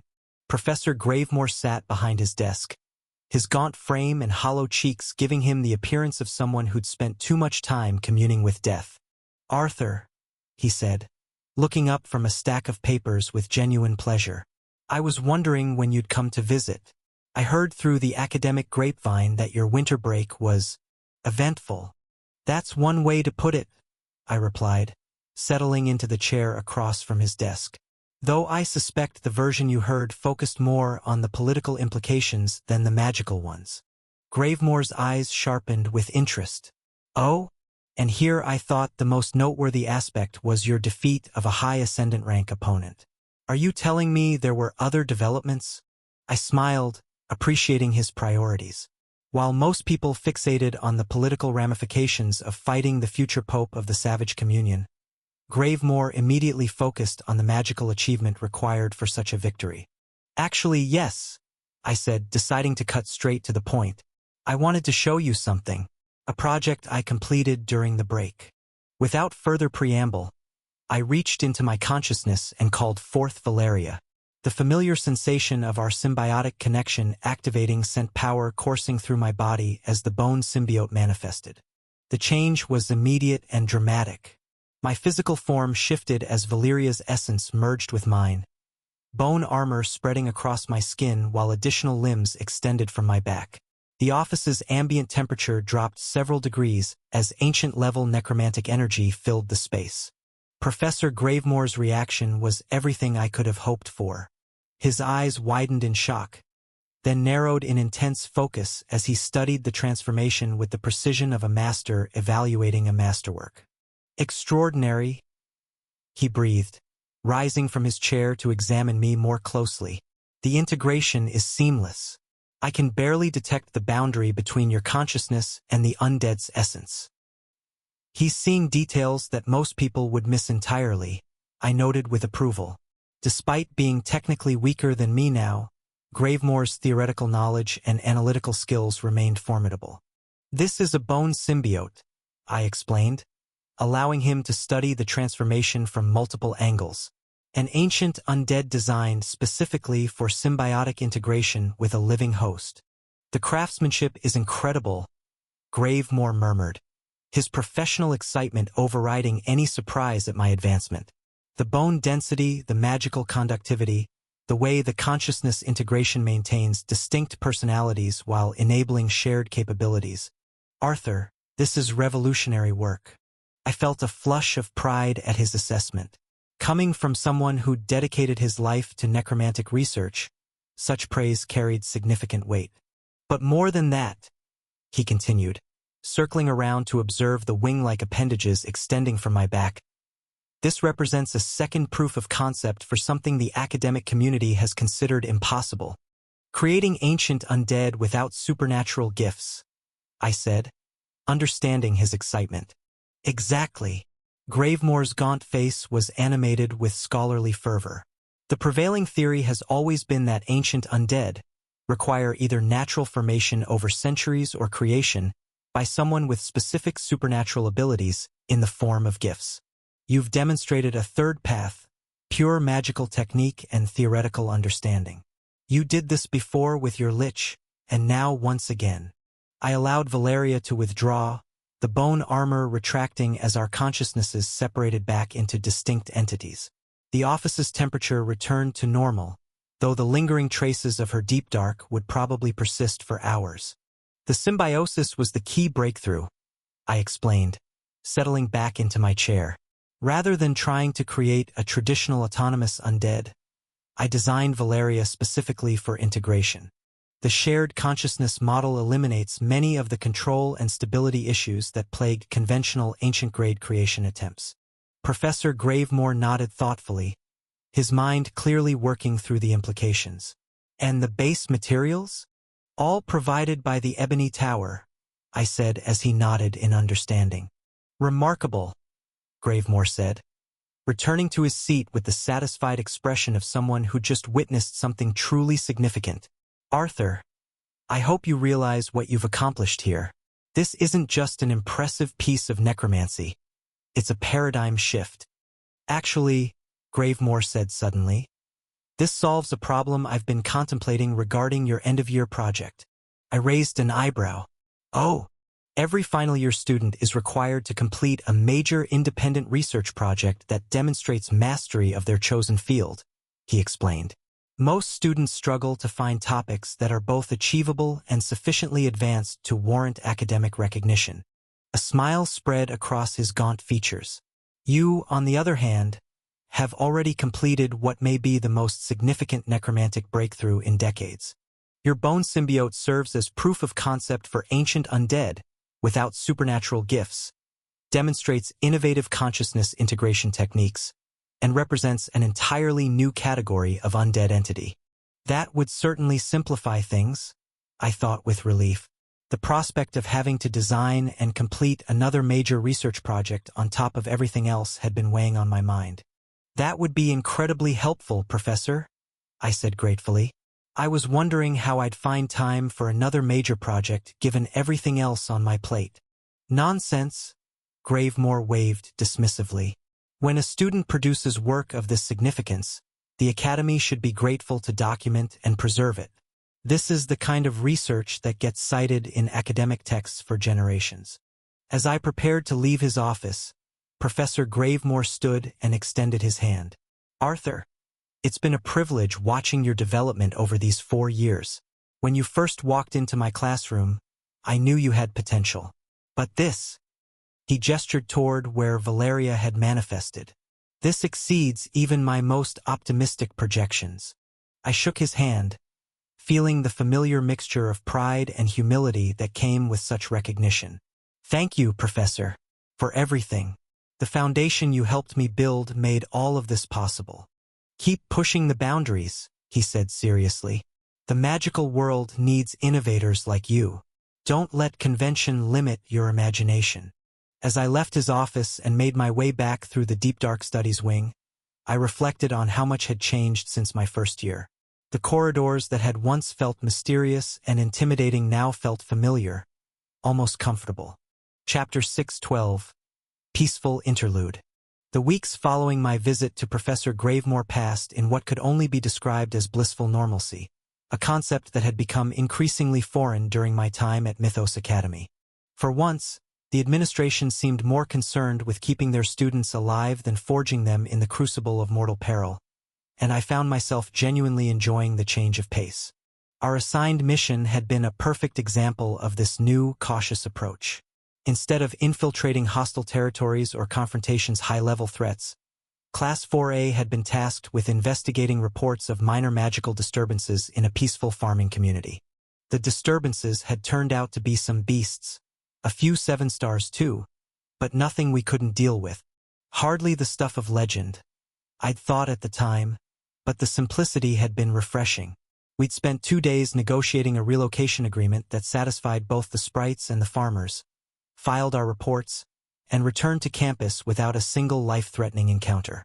Remember when your missions used to involve near-death experiences and international incidents? Luna had commented with amusement. This is positively mundane by comparison. The change had been welcomed by everyone except perhaps Lucifer, who seemed slightly restless without regular opportunities to demonstrate his heroic tendencies. But even he had adapted to the calmer pace, spending more time with Dia and Ciola and less time unconsciously attracting catastrophic events. My academic workload had been similarly manageable. With Professor Gravemore's confirmation that Valeria could serve as my end-of-year project, I'd found myself with considerably more free time than anticipated. The documentation and theoretical analysis were progressing steadily, but the heavy lifting was already complete. This unexpected leisure had allowed me to focus on aspects of academy life I'd often neglected in favor of survival. Actually attending social events, participating in casual study groups, and most importantly, nurturing my relationships without the constant pressure of impending doom. The scheduling arrangement between Rachel, Cecilia, Serafina, and Rose had evolved into something remarkably civilized over the weeks. What had once felt like careful diplomatic negotiations now flowed with natural rhythm. Each of them had found ways to claim time with me that played to their individual strengths and preferences. Rachel favored spontaneous encounters, appearing at my room with hot chocolate and gossip, dragging me to academy events that showcased her social butterfly nature, or simply sprawling across my bed while I worked on assignments, providing commentary that ranged from helpful to hilariously distracting. She's like having a beautiful, extremely affectionate puppy, I'd reflected during one such visit, watching as she practiced light magic while humming cheerfully to herself. If puppies could level mountains and were destined to become the world's greatest healer. Cecilia preferred more structured time together. Formal dinner dates in the Maven City's upscale restaurant, strategic walks through areas where being seen together would reinforce certain political messages, or intense discussions about continental politics that somehow always ended with us making out on my couch. Her mind is terrifying and attractive in equal measure. I'd noted after she'd casually outlined a plan to manipulate grain prices across 3 continents to benefit both our territories. I'm never sure if I should be impressed or concerned. Serafina maintained her preference for quiet, intimate moments. She'd appear at my door with books of poetry, suggest meditative walks through the Academy's more secluded gardens, or simply sit in comfortable silence while we both worked on our respective projects. Her presence was like having a piece of winter moonlight as a companion. Beautiful, calming, and somehow essential. She's the only person I've ever met who can make not talking feel like the most meaningful conversation in the world. I'd realized during one of our silent study sessions. Rose brought an easy warmth to our time together that felt effortlessly natural. She'd cook for me using ingredients from her family's specialized herb gardens, share fascinating stories about botany that somehow made magic sound like the most nurturing force in the world, or accompany me to greenhouse visits where her expertise made everything more interesting. She's the only one who makes me feel completely normal. I'd thought while watching her explain the proper care techniques for a carnivorous funeral lily. Classes themselves had taken on an almost leisurely pace. Professor Nero and other professors continued to push us academically, but the life-or-death urgency that had characterized previous semesters was notably absent. We studied advanced combat techniques without immediately being thrown into situations where we'd need them to survive. We learned complex magical theory without the pressure of having to apply it under mortal duress. The Sovereign's tournament preparations had also proceeded smoothly. With rankings updated to reflect our winter break advancement, I'd maintained my position at the top while Lucifer held steady at second. The tournament structure remained unchanged. Lucifer and I would receive buys through the first round, while the other 12 students would compete for advancement. Jean and Ian had both proven to be excellent study partners, their different continental perspectives providing valuable insights during our advanced politics and strategy courses. Even the typically reserved princes seemed to be enjoying the reduced pressure of the semester. This is what academy life should be like, I'd reflected during a particularly animated discussion about trade route optimization.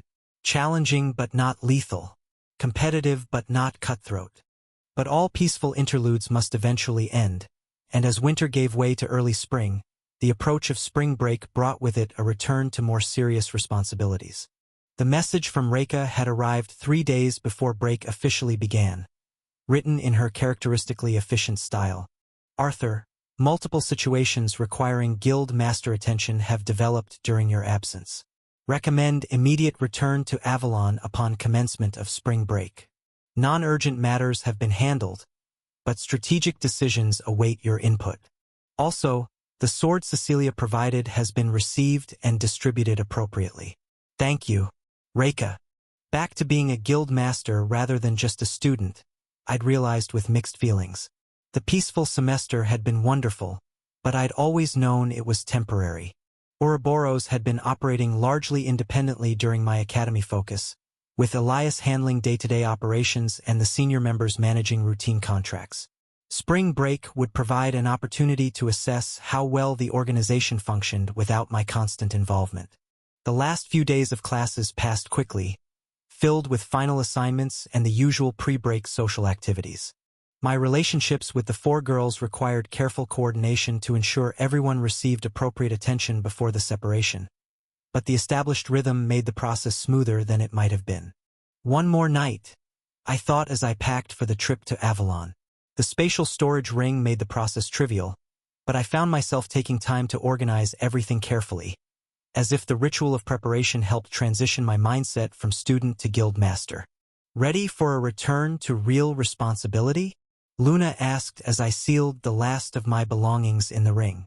As ready as anyone can be, I replied, taking a final look around my room. It's been nice having a break from life-or-death decision-making. Well, enjoy it while it lasts, she said with amusement. Something tells me that peaceful interludes are going to become increasingly rare as you continue advancing. She wasn't wrong. But for now, I was grateful for the weeks of normalcy I'd been granted. Tomorrow would bring a return to the complexities of guild leadership, territorial management, and whatever situations had developed in my absence. Tonight, however, I was still just a student preparing for spring break. And that was enough. Chapter 613, Moonshot 1. As soon as I returned to Avalon, I was engulfed in work. Any hopes of easing back into guild responsibilities were immediately dashed by the sheer volume of accumulated decisions, strategic planning sessions, and time-sensitive opportunities that demanded my immediate attention. My sister Arya was away on a trip to the northern continent with her friends. My parents were equally occupied with their own responsibilities at Minerva. Perfect timing, really? I thought as I settled into my office on the top floor of the Ouroboros headquarters. I can devote my entire spring break to guild business without feeling guilty about neglecting family time. And you're going to need every minute of it, Luna observed, her mental voice carrying a note of anticipation. What you're planning is either brilliant or completely insane. Possibly both. The centerpiece of our current operations was ambitious enough to qualify as either description. Project Lunar Reach, our attempt to establish the first permanent extraction and refinement operation on the Moon. The potential rewards were staggering. Aetheryte represented a revolutionary advancement in mana technology, offering capabilities that far exceeded anything achievable with traditional beast part components. If we can pull this off, we'll be positioned at the forefront of the next generation of magical technology, and Ouroboros could sit atop every guild in Slatemark Empire. I reflected. I stood before the large conference table in my office, looking out at the core leadership team of Ouroboros. These were the people I trusted with the guild's most sensitive operations, individuals whose competence and loyalty had been proven through years of increasingly complex challenges. Callie Malekith sat at my right hand, her position as Vice Guild Master reflected in both her seating arrangement and the way the others instinctively deferred to her input. Her black hair caught the afternoon light streaming through the office windows, and her sharp eyes held the kind of focused intensity that made her such an effective administrator. Gene Ashbluff occupied the chair to my left, his presence serving a dual purpose. He was both a capable guild member and our primary liaison to the Western continent's political establishment. The dark-haired prince had proven invaluable in navigating the complex diplomatic requirements that accompanied our growing international operations. Elias Vance sat directly across from me, his meticulously organized files and holographic displays representing the administrative backbone that kept our organization functioning. My secretary's analytical mind was perfectly suited to managing the intricate logistics that complex operations required. Reika Solien had claimed the chair nearest to my position, her violet eyes, shaped like the flower she was named for, focused on me with the kind of unwavering attention that had become her trademark. At 20, she possessed a competence that put many senior to her to shame, combined with a personal devotion that sometimes made me slightly uncomfortable. Finally, Carrie Milton sat at the table's far end, her veteran experience evident in the way she studied our planning materials with professional assessment. The red-haired swordswoman was older than the rest of us, her years of practical fieldwork providing a grounding influence that balanced our sometimes ambitious theoretical planning. As all of you know, I began, my voice carrying the somber weight appropriate for such a significant undertaking. This is potentially the most important endeavor our guild has ever attempted. The successful extraction and refinement of Aetheryte could fundamentally change the balance of power in magical technology. I activated the room's holographic display system, filling the air above our table with detailed schematics of the lunar extraction equipment we'd spent months developing. The machinery was elegant in its complexity, extraction units capable of identifying and harvesting Aetheryte deposits, refinement systems that could process raw materials into usable components, and transportation arrays designed to ferry finished products back to Earth. The research and theoretical aspects of this operation will be primarily handled by the Tower of Magic and the Creighton family, I continued, gesturing toward the relevant sections of our operational plan. Their resources and expertise in advanced magical theory far exceed our current capabilities. Our focus will be on practical implementation, ensuring the extraction and refinement processes function smoothly under actual lunar conditions. Carrie, I said, turning to address the veteran directly, you'll be leading the on-site operations. Your experience with hostile environments and complex logistical challenges makes you the natural choice for ensuring everything functions according to plan. I accept the assignment, Guild Master, Carrie replied with a crisp bow that spoke to her military background. The equipment specifications appear sound, and the support infrastructure should be adequate for extended operations. Master, Reka said, her use of the more personal title immediately drawing my attention. Our eyes met across the conference table, and I saw the familiar mixture of respect, devotion, and carefully controlled ambition that had characterized our relationship since she joined the guild.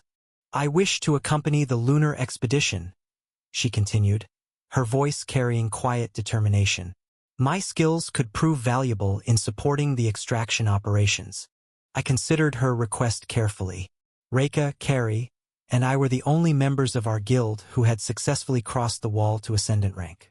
While our organization was growing rapidly, most of our personnel were still developing their capabilities. Having additional high-level support on the moon could prove crucial if unexpected challenges arose. She's certainly qualified, I mused, and her tactical capabilities would complement Carrie's operational expertise. She cleared 3 7-star dungeons specifically to prepare for this mission. Callie leaned in to whisper, her breath warm against my ear.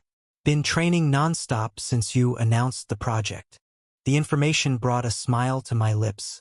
7-star dungeons represented serious challenges, and completing 3 of them demonstrated both exceptional capability and remarkable dedication to the mission's success. All right, Reka, I said, noting the way her violet eyes brightened at my words. I'll assign you to work alongside Carrie. Your combined capabilities should be more than sufficient to handle any complications that arise.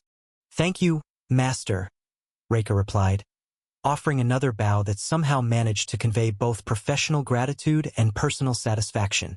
Jean, I said, turning to address the prince, I need you to travel north and coordinate our refinement and processing arrangements with the Creighton family. Your diplomatic status will be valuable in ensuring smooth cooperation, and your technical knowledge will help bridge any gaps between their theoretical approach and our practical requirements. Understood, Jean replied with the easy confidence of someone accustomed to handling complex negotiations. Should I establish a permanent liaison position, or will this be a temporary assignment? Permanent for now, I decided. The Etherite processing infrastructure will require ongoing coordination as we scale up operations. I'll join you there after completing some remaining business in Avalon. Callie, I continued, addressing my vice guild master. You'll remain here to oversee our coordination with the Tower of Magic's manufacturing facilities and research departments. They're handling the production of specialized equipment and providing technical support, but someone needs to ensure our interests are properly represented. Any particular concerns I should watch for? Callie asked, her sharp mind already working through potential complications. Resource allocation and timeline management, I replied. They have multiple projects competing for attention and resources. Make sure our operation receives the priority it deserves. Also keep an eye on their researchers, I added. The Tower of Magic has a tendency to get distracted by fascinating theoretical possibilities at the expense of practical deadlines. Elias, I said, addressing my secretary. You'll maintain oversight of general guild operations as you've been doing. Continue managing our standard contracts and business relationships while the senior team focuses on the lunar project. Of course, Guild Master, Elias replied, his organized mind already cataloging the various responsibilities that would require attention during our absence. Should I prepare contingency protocols in case the lunar operation encounters unexpected developments? Yes, but keep them discreet, I said. We don't want to advertise potential complications before they actually materialize. What about you? Callie asked, her question carrying the slight edge that suggested she'd noticed something in my planning that concerned her. What will you be handling while we're managing these various operations? I felt a smile tugging at my lips as I considered how to answer her question. The meeting I needed to attend was both crucial to our long-term success and potentially dangerous enough to warrant significant concern from my team. I have to meet with someone very important, I said, deliberately maintaining an air of mystery that I knew would both intrigue and frustrate my assembled leadership team. Chapter 614, Moonshot 2. As the other guild members filed out of Master's office, their voices fading into the corridor beyond, I lingered behind. The familiar weight of responsibility settled over me, not just for the lunar mission, but for the trust he'd placed in me by approving my request to join the expedition. He could have refused, I thought, watching as he organized the holographic displays with characteristic efficiency. He could have deemed it too dangerous, or decided that my skills were better utilized here on Earth. But he didn't. The simple fact that Master had faith in my capabilities to handle whatever challenges awaited us on the moon filled me with a warmth that had nothing to do with the office's ambient temperature. His approval meant everything to me, more than he probably realized, and certainly more than I could ever express directly. "Master," I said softly, waiting until the office door had closed behind Jean before approaching his desk. He looked up from the documents he'd been reviewing, his azure eyes focusing on me with the kind of attention that always made my heart skip slightly. "Yes, Reika?" "Thank you," I said, bowing formally despite the private setting, "for trusting me with this opportunity. I know how important this mission is to the Guild's future, and I won't let you down." Something shifted in his expression, the professional mask he wore during meetings softening into something more personal, more genuine. "I know you won't," he replied simply. "You never have." The quiet confidence in his voice made my chest tighten with emotion. 3 years. 3 years since I'd first encountered Arthur Nightingale and understood immediately that here was someone worth following, worth serving, worth dedicating my life to supporting. He saved me, I remembered, thinking back to that first meeting. He gave me purpose, helped me become stronger, made me part of something greater than myself. "Master," I said, feeling heat rise in my cheeks. Could you pat my head? For good luck." "Of course," he said, rising from his chair and moving around the desk to stand before me. His hands settled on top of my head with gentle pressure, fingers threading through my dark hair as he ruffled it slightly. The simple gesture sent waves of contentment through me, like being acknowledged and cherished by someone whose opinion mattered more than anything else in the world. This, I thought, closing my eyes and savoring the moment. This is worth everything. All the training, all the dangerous missions, all the sleepless nights spent improving myself. It's all worth it for moments like this. "Bring back something interesting from the moon," he said softly, his voice carrying affection that made my heart race. "And Reika? Be careful up there. We don't know what conditions you'll encounter." "I will," I promised, meaning both parts of his request with equal intensity. "I'll make sure the mission succeeds, and I'll come back safely to report our findings. Because I have to," I added silently, "because you're waiting for me to return." The next 24 hours passed in a blur of final preparations, equipment checks, talking to family and coordination meetings with Carrie. The veteran swordswoman approached the lunar mission with the same methodical professionalism she brought to every assignment, her experience providing a steadying influence that balanced my own excitement and nervous energy. "Remember," Carrie said as we reviewed the extraction equipment specifications for the final time, "our primary objective is establishing a functional base of operations. The actual etherite harvesting, except for the sample, can wait until we've confirmed the environment is stable and our equipment is operating properly." "Understood," I replied, though part of me was eager to begin the real work of discovering what treasures the moon might hold. Safety and sustainability first. "Master is counting on us to succeed," I reminded myself. Rushing into complications would serve no one's interests. By dawn, our expedition team had assembled at the designated rally point. Myself, Carrie, 8 specialized researchers hired from various academic institutions, and enough equipment to establish a comprehensive lunar research facility. The researchers looked nervous but excited, their academic enthusiasm tempered by the natural apprehension that came with undertaking humanity's first extended lunar expedition.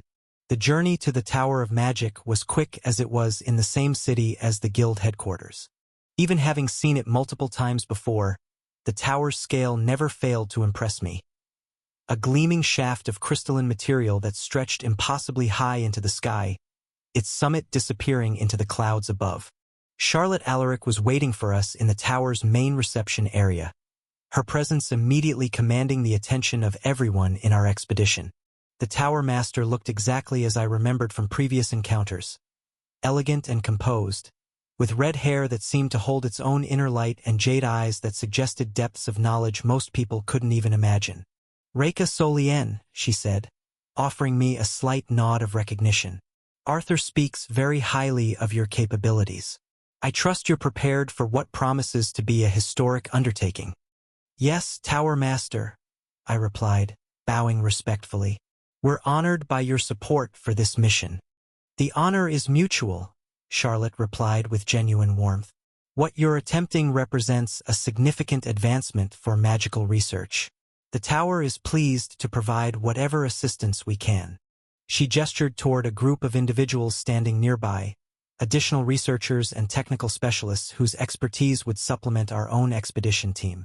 "I'm assigning 6 of our senior staff to accompany your mission," she continued.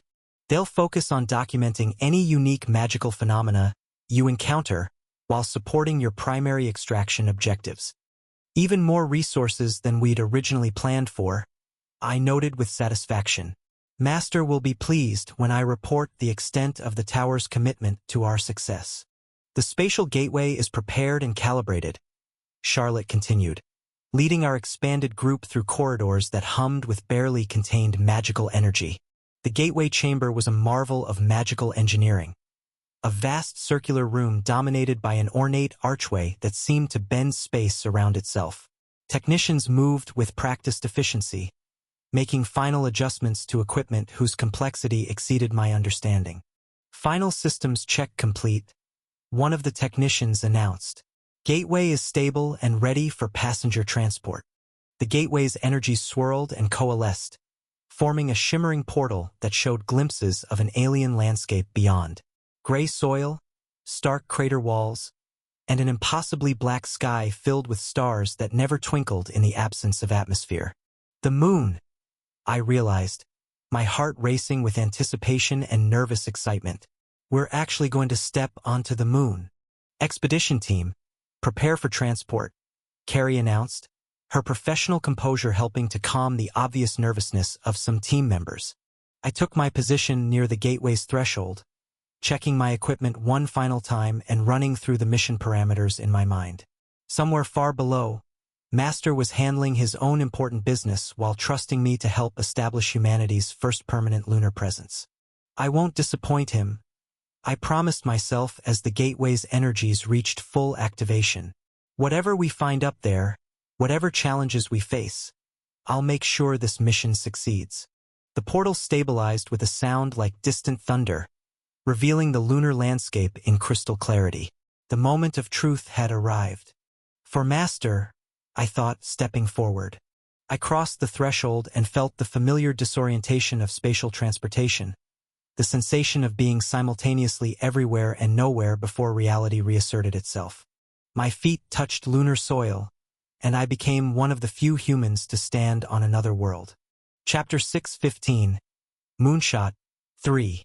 The first sensation that struck me was the absolute silence.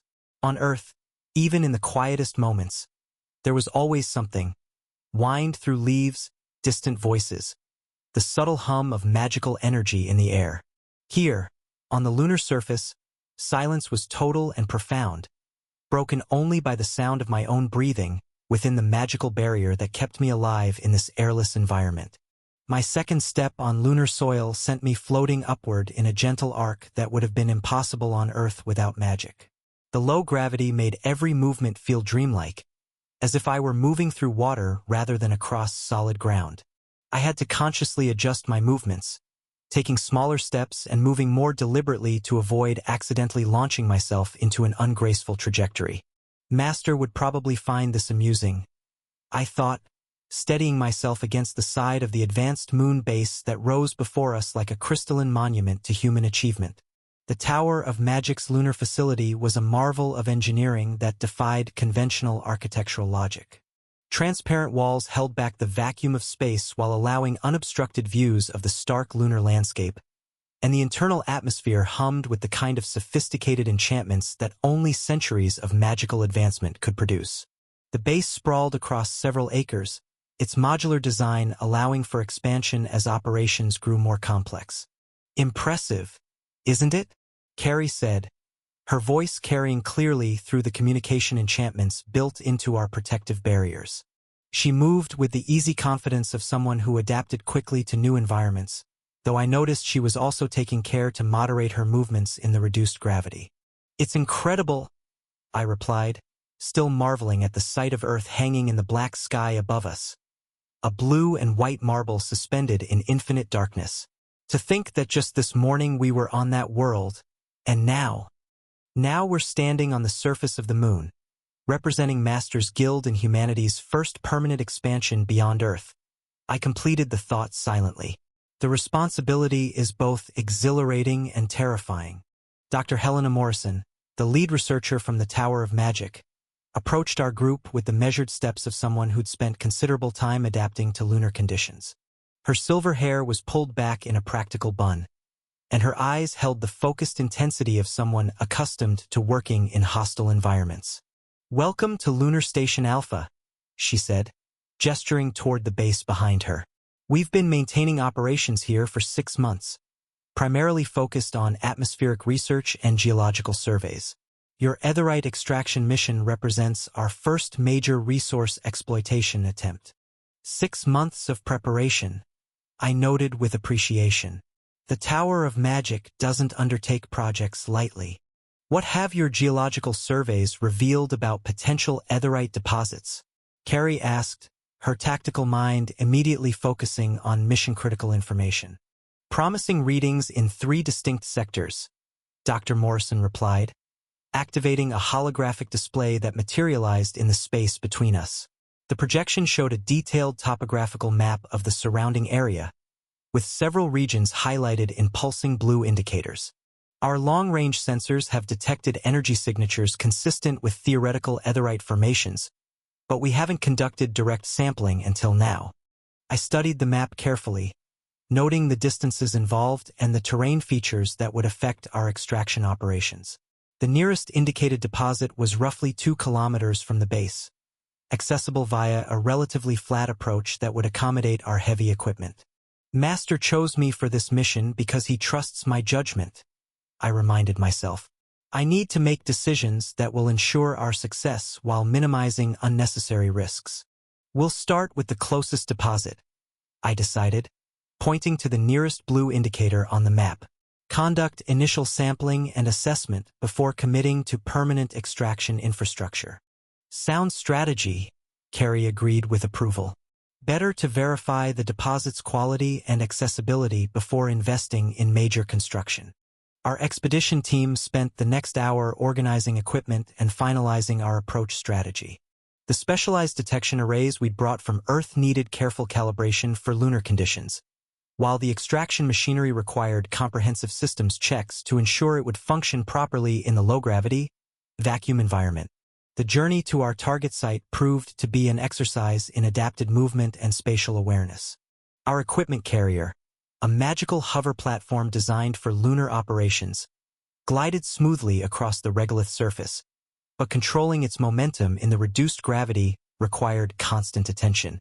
I found myself developing an appreciation for the complex physics involved in operating effectively in this environment. The lunar landscape around us was simultaneously beautiful and alien. Rolling hills of gray dust stretched to the horizon, punctuated by impact craters that created dramatic shadows in the harsh sunlight. Earth hung overhead like a constant reminder of home, its familiar blues and greens providing an emotional anchor in this stark, colorless world. "I'm walking on another world," I thought, still struggling to fully comprehend the magnitude of what we were accomplishing. "Energy readings are intensifying," announced Dr. Sarah Chun, one of the tower researchers who joined our expedition. She studied her detection array with growing excitement, the device's displays showing increasingly strong signatures as we approached our target coordinates. How much further? I asked, feeling my own anticipation building as we drew closer to potentially discovering the first confirmed Aetheryte deposits. Less than 50 meters, Dr. Chun replied, her voice tight with professional excitement. The signatures are stronger than anything we detected from orbit. If these readings are accurate, she didn't need to finish the sentence. We all understood the implications. Aetheryte represented a fundamental advancement in magical technology, a resource that could revolutionize everything from transportation to combat applications. Successfully locating and extracting it would position Masters Guild at the forefront of the next generation of magical innovation. The detection array's displays suddenly blazed with activity as we crested a small rise in the lunar terrain. Below us, in a natural depression that might once have been a small crater, the ground itself seemed to shimmer with barely visible energy patterns. There, Dr. Chun said, her voice barely containing her excitement, concentrated Aetheryte formation, approximately 30 meters in diameter. The energy density is extraordinary. We found it, I realized, feeling a surge of triumph that made my heart race. We actually found it. The Aetheryte deposit spread across the crater floor like a field of crystalline structures that caught and reflected light in ways that seemed to defy normal physics. Some formations rose from the ground like metallic trees, while others formed geometric patterns that suggested some kind of natural ordering principle. The entire area pulsed with magical energy that made my skin tingle even through the protective barriers. Initial sampling protocol, Carrie announced, her veteran experience keeping the team focused despite the momentous nature of our discovery. Small extractions first, comprehensive analysis, then we determined the feasibility of permanent extraction infrastructure. Our sampling team moved with careful precision, using specialized tools designed for extracting magical materials without destabilizing their energy matrix. The first samples came free from the deposit with surprising ease, as if the Aetheryte formations were meant to be harvested rather than simply observed. Energy signature is stable during extraction, reported Dr. Morrison, monitoring her instruments with intense focus. No signs of cascade failure or mana instability. The material appears remarkably resilient. Better than our most optimistic projections, I noted with satisfaction. Master's faith in this mission is being validated with every reading we take. The next several hours passed in a blur of sampling, analysis, and careful documentation. Each test revealed new properties of Aetheryte that exceeded our theoretical expectations: higher energy density, greater stability, and compatibility with existing magical systems that suggested immediate practical applications. We need to establish permanent extraction points, I decided as the data accumulated. This deposit is too valuable to leave unworked, and these results suggest we can scale up operations safely. Carrie nodded in agreement. The terrain is favorable for heavy equipment installation, and the deposit stability means we can extract significant quantities without risking environmental damage. Master will be so pleased, I thought as our construction team began surveying the area for optimal extraction point placement. Not only did we find Aetheryte, we found it in quantities and quality that exceed every projection. The installation of permanent extraction infrastructure required careful coordination between our various team members. Tower of Magic researchers provided expertise in energy matrix stabilization, while our guild's technicians handled the practical aspects of equipment installation and environmental adaptation. The extraction points rose from the lunar soil like monuments to human ambition and magical advancement. Crystalline arrays focused and channeled the Aetheryte formation's energy, while automated processing systems refined raw materials into usable components. The entire operation hummed with precisely controlled power that spoke to the sophistication of our technological integration. As the day progressed, though time felt strange on a world where day and night lasted weeks, our extraction points began producing refined Aetheryte at rates that exceeded our most optimistic projections. The material's properties proved even more remarkable than theoretical analysis had suggested, offering capabilities that would revolutionize everything from transportation systems to combat applications. But even as I prepared for the eventual return journey, part of me was already planning our next phase of operations. The moon held treasures beyond our current understanding, and our successful mission had proven that humanity could not only reach other worlds but establish permanent presences there. The Aetheryte deposits stretched beyond our current extraction area, promising months or years of profitable operations. Our permanent infrastructure could be expanded, our processing capabilities scaled up, and our understanding of this remarkable material deepened through continued research. The success of our lunar mission represented more than just a profitable venture for the Guild. It was validation of Master's vision and proof that his faith in my capabilities had been well placed. I couldn't wait to return to Earth and report our achievements to the person whose approval meant more to me than anything else in either world. Chapter 6:16. Integration 1. The Springshaper Estate's imposing gates came into view as my transport vehicle navigated the road that led to one of the most influential properties in the Slatemark Empire. This meeting could change everything, I thought, adjusting my formal attire as we approached the main entrance. Nervous about meeting your girlfriend's father in a professional capacity? Luna asked with obvious amusement. Or nervous about the fact that you're essentially proposing to absorb his life's work into your own organization? Both, I admitted silently. The Marquis had built Vokert from a modest family business into a continental powerhouse over the course of 3 decades. Convincing him to merge with Ouroboros would require delicate diplomacy and compelling strategic arguments. The estate's grounds were a testament to both wealth and refined taste. Manicured gardens showcased rare necromantic plants that most people would find disturbing but which I recognized as valuable magical components. Fountains incorporated flowing designs that somehow made water appear to move like liquid shadow, while sculptured pathways wound between groves of trees whose dark bark seemed to absorb rather than reflect light. My transport pulled to a stop before the mansion's main entrance, where livery-clad servants waited with the kind of professional efficiency that spoke to generations of refined service. As I stepped out, I mentally reviewed my negotiation strategy one final time. To my surprise, instead of being escorted to a formal meeting room where the Marquis waited, I was led directly to an elegant study where Rose sat behind an ornate desk, reviewing what appeared to be corporate financial documents. She looked up as I entered, her warm brown eyes bright with professional confidence. "Arthur," she said, rising to greet me with a smile that somehow managed to be both personally affectionate and businesslike. "Thank you for coming." "Rose?" I thought, momentarily thrown by the unexpected development. "Where's her father?" "I was expecting to meet with Marquis Springshaper," I said carefully, not wanting to seem disappointed but genuinely confused by the arrangement. "Father decided that I should handle this meeting," Rose explained, gesturing for me to take the chair across from her desk. "He's been gradually transferring more operational authority to me over the past year, and he felt that you might be more comfortable discussing sensitive business matters with me rather than him." Thoughtful of him, I realized, and probably accurate. Negotiating with Rose will be significantly less intimidating than facing down her father directly. "Please thank him for his consideration," I said, settling into the offered chair. "Though I hope he doesn't think I'm avoiding more challenging negotiations." Rose laughed, the sound carrying genuine warmth that helped ease the formal atmosphere. "Quite the opposite, actually. He said that anyone capable of managing relationships with 4 princesses simultaneously while building an international guild from scratch obviously doesn't shy away from complex challenges."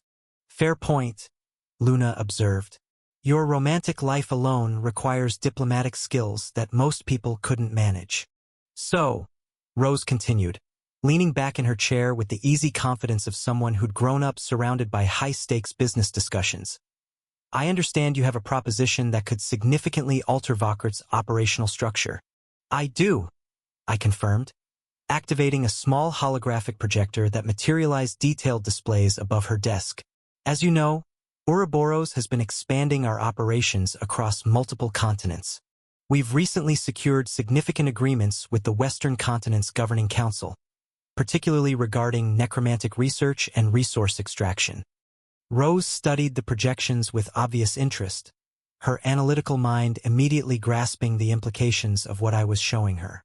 The Western continent has traditionally been the center of deep dark magic and necromantic arts, she said thoughtfully. Any major operations there would require extensive local partnerships and specialized expertise. Exactly, I said, pleased by her quick understanding. Which brings me to my proposal.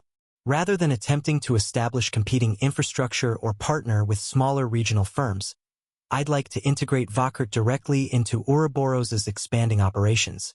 Your family's company is the largest necromantic corporation in the central continent. That expertise would be invaluable for our Western continent ventures. Integration, Rose repeated carefully, her business instincts clearly analyzing the various ways such an arrangement could be structured. What exactly are you envisioning? Vakert would maintain its corporate identity and operational autonomy, I explained, highlighting relevant sections of my proposal. But it would function as a specialized division within Ouroboros's larger framework. Your expertise in necromantic materials processing would complement our extraction and research capabilities. Rose nodded slowly, her expression thoughtful as she worked through the strategic implications. And what would prompt Father to consider surrendering even partial control of something he spent his life building? Because the opportunities we're discussing extend far beyond traditional necromantic commerce, I said, activating new sections of the holographic display. As we discussed before, we're moving forward with the Ashen Territories operations. Rose nodded, her expression showing the familiar mixture of admiration and concern that had characterized our previous conversations about this topic. I remember you telling me about your plans for the Ashen Territories. I have to admit, when you first mentioned establishing operations in the Archlich's domain, I thought you might be overreaching. And now, I asked, curious about how her perspective had evolved. Now I think it's exactly the kind of ambitious vision that separates true leaders from people who merely manage existing resources, she replied with a warm smile. The Ashen Territories represent the largest concentration of deep dark energy and necromantic materials on the continent. If anyone can turn that opportunity into reality, it's you. Unsurvivable for most people, I agreed, but potentially incredibly profitable for those with the right expertise and resources. The Ashen Territories represent the largest concentration of deep dark energy and necromantic materials on the continent, possibly the world. You're talking about establishing permanent operations in a region that's essentially a deep dark wellspring, Rose said, her voice carrying excitement rather than concern. When you first explained your vision to me, I knew Vakert's processing capabilities would be crucial for something this ambitious. Which is exactly why I need Vakert's expertise, I confirmed. Raw necromantic materials extracted from the Ashen Territories would require immediate refinement to remain stable during transport. Your family's techniques are unmatched in the central continent. Rose leaned forward, her brown eyes bright with enthusiasm. I remember when you told me about this. I said I'd give you anything you needed to make it happen. I meant that, Arthur. Rose was quiet for several moments, clearly working through the complexities of what I was proposing. When she spoke again, her voice carried the kind of excitement that suggested the idea was beginning to appeal to her. You're envisioning a complete vertical integration, she said slowly. Extraction operations in the Ashen Territories, processing facilities managed by Vakert, and distribution through Ouroboros's expanding network. Precisely, I confirmed. But more than that, I'm also planning to establish a permanent research facility in the Ashen Territories. The unique conditions there would allow for experiments that are impossible anywhere else. Rose suddenly smiled, her expression warm with understanding. And Callie's transformation, she said gently. I know how important that is to you. When you told me about your plans to help her become a zombie princess, I could see how much you care about giving her that opportunity. You remember everything I shared with you about that, I said, touched by her attentiveness to details that mattered to me. Of course I do. You trust me with your plans, and I trust you completely with mine, she replied.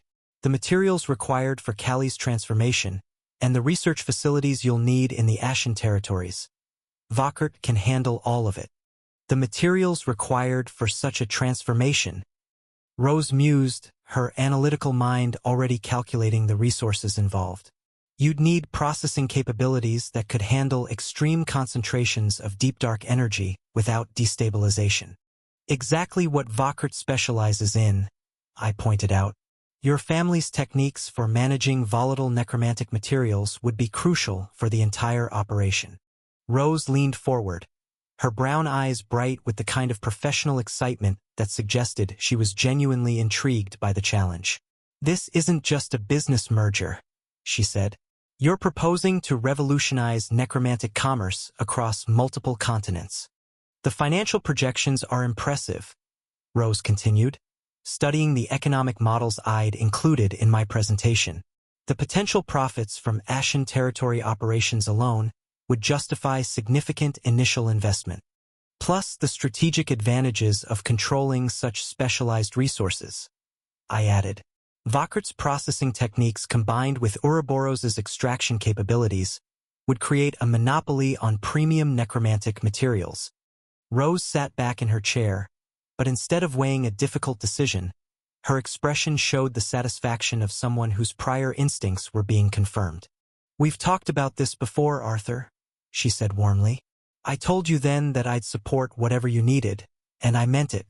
The formal merger of Vakert with Ouroboros isn't just good business. It's the right thing to do. I know Father will agree when I present the proposal to him, Rose continued confidently. He's always respected your judgment, and after our previous conversations about your vision for necromantic advancement, he's been anticipating something like this. Success, I thought, feeling a surge of satisfaction at having secured such a crucial alliance. With Vakert's resources backing our operations, the Ashen Territory project becomes not just feasible but inevitable. Excellent, I said, deactivating the holographic displays. I'll have our legal team prepare formal documentation for the merger. Vakert will maintain its corporate identity and operational independence, while functioning as a specialized division within Ouroboros. Agreed, Rose replied, rising from her chair and extending her hand in a gesture that was both personal and professional. Welcome to the Springshaper family business, Arthur. I stood and took her offered hand, but instead of the formal handshake she'd probably expected, I used the contact to draw her closer. The business meeting had concluded successfully, but Rose was more than just a corporate partner. Thank you, I said softly, looking into her warm brown eyes, for trusting me with your family's legacy. Thank you for including us in something extraordinary, she replied, her voice carrying the kind of warmth that had nothing to do with business negotiations.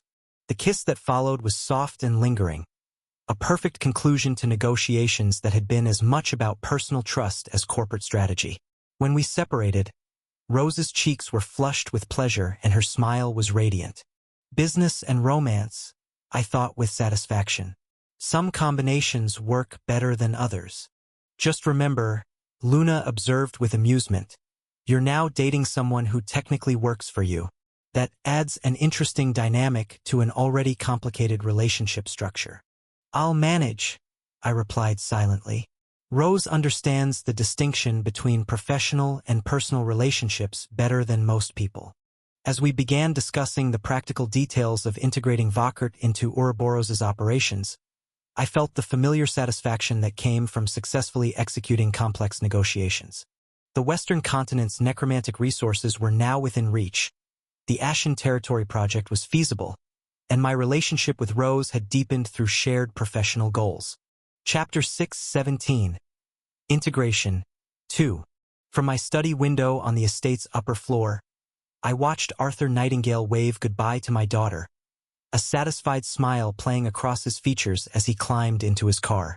The young man's posture spoke of successful negotiations, and the warmth in his expression as he looked at Rose filled me with a complicated mixture of paternal protectiveness and professional respect. So the deal went through, I thought, watching as his car began its descent down the road. Vakert Corporation is now officially under the Ouroboros Guild. The thought filled me with profoundly mixed emotions. For 27 years, I had built Vakert from a modest family business into the largest necromantic corporation in the Slatemark Empire. Every expansion, every technological breakthrough, Every strategic partnership had been carefully orchestrated to establish our dominance in the central continent's magical marketplace. To see my life's work now operating under the banner of a guild, and not even a diamond grade one at that, was genuinely difficult to accept. But it's not just any guild, I reminded myself, settling into the leather chair behind my desk. And it's not just any guild master. Arthur Nightingale. Even the name carried weight that extended far beyond his individual achievements, impressive though they were. The Nightingale family. More importantly, this particular Nightingale had demonstrated capabilities that suggested he would take Vauquert far beyond anything I could have achieved alone. The boy is barely 20 and he's already reshaping continental politics, I reflected, remembering the intelligence reports that crossed my desk regarding his various activities. Dating for high-born women simultaneously while building an international organization, defeating higher-rank opponents, pioneering magical techniques that most people consider impossible. But beyond his remarkable capabilities, there was something else that had convinced me to support this merger. His treatment of Rose. In a world where powerful young men often viewed relationships as strategic assets or political tools, Arthur treated my daughter with genuine affection and respect. He valued her insights, trusted her judgment, and most importantly, never took advantage of her willingness to support his ambitions. Rose isn't naive, I thought with paternal pride. She's brilliant, perceptive, and every bit as shrewd as I am when it comes to business. If she trusts Arthur completely, there are good reasons for that trust. The decision to have Rose handle today's negotiations rather than conducting them myself had been carefully considered. Part of me had wanted to be present for such a momentous discussion. The formal transfer of my life's work deserved the founder's personal attention. But ultimately, I'd recognized that this wasn't about the past. It was about the future. They're young, I told myself during the weeks leading up to today's meeting. Young enough that part of me still wants to guide every major decision they make. But they're not children anymore. Rose was 19, with a business education that rivaled my own and practical experience that many executives twice her age would envy. Arthur was the same age, and his accomplishments spoke to a maturity and strategic vision that defied conventional expectations. They didn't need my hovering presence during their negotiations. They needed the freedom to build something new. Besides, I'd reasoned, Rose understands Vauquert's capabilities and limitations better than anyone except myself. If anyone can represent our interests while securing advantageous terms, it's her. The sound of the front door opening and closing echoed through the mansion, followed by familiar footsteps climbing the main staircase. Moments later, Rose burst into my study with the vibrant energy that had characterized her personality since childhood. "Father!"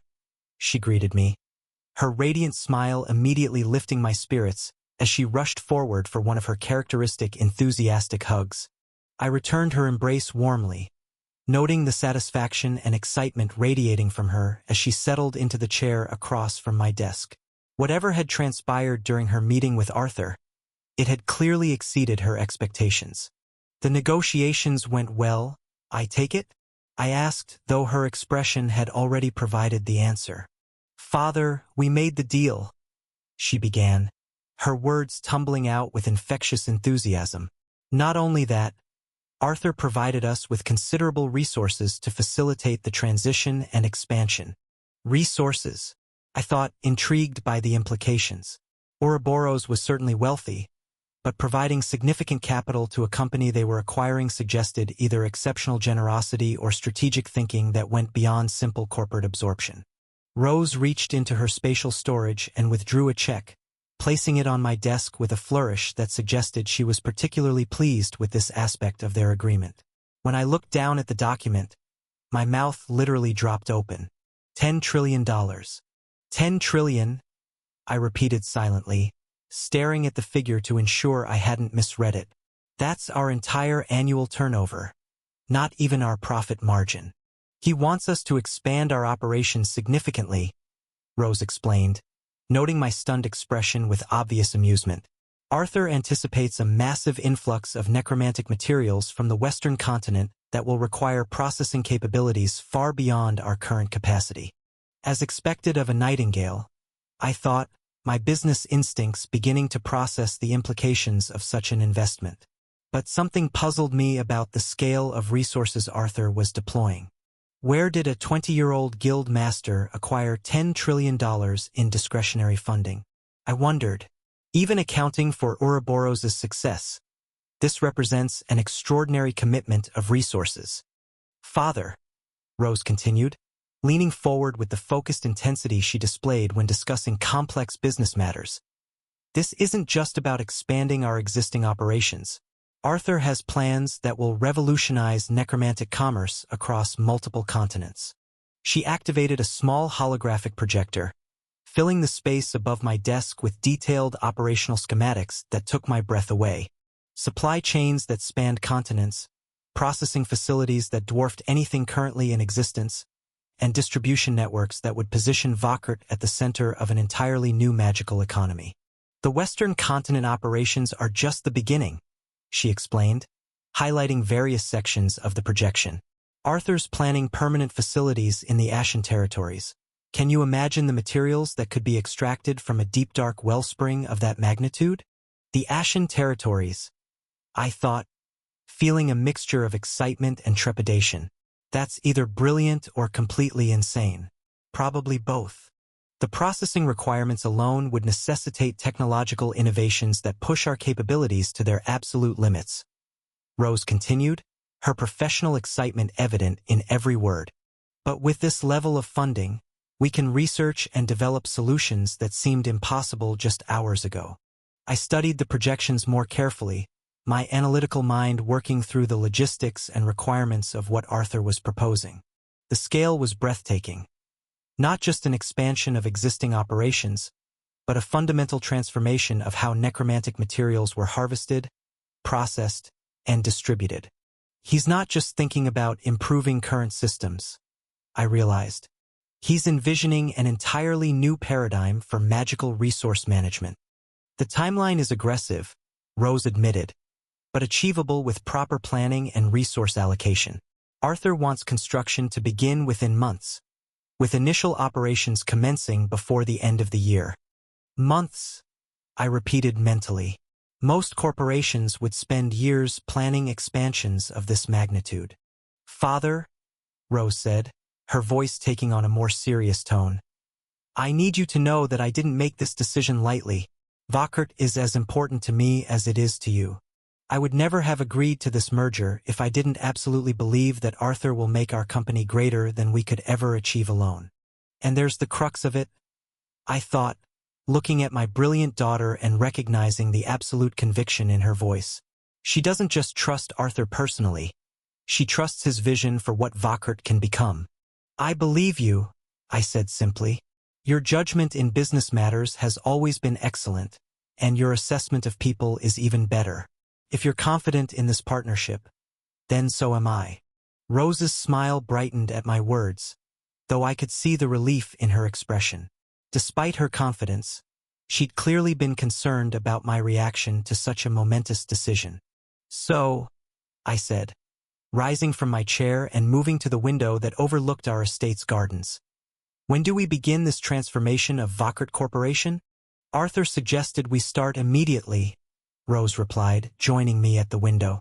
The Western continent materials will begin flowing within weeks, and we need expanded processing capabilities to handle the volume. Then we'd better get to work, I thought, watching the sun set behind the mountains that had overseen my family's business for 3 generations.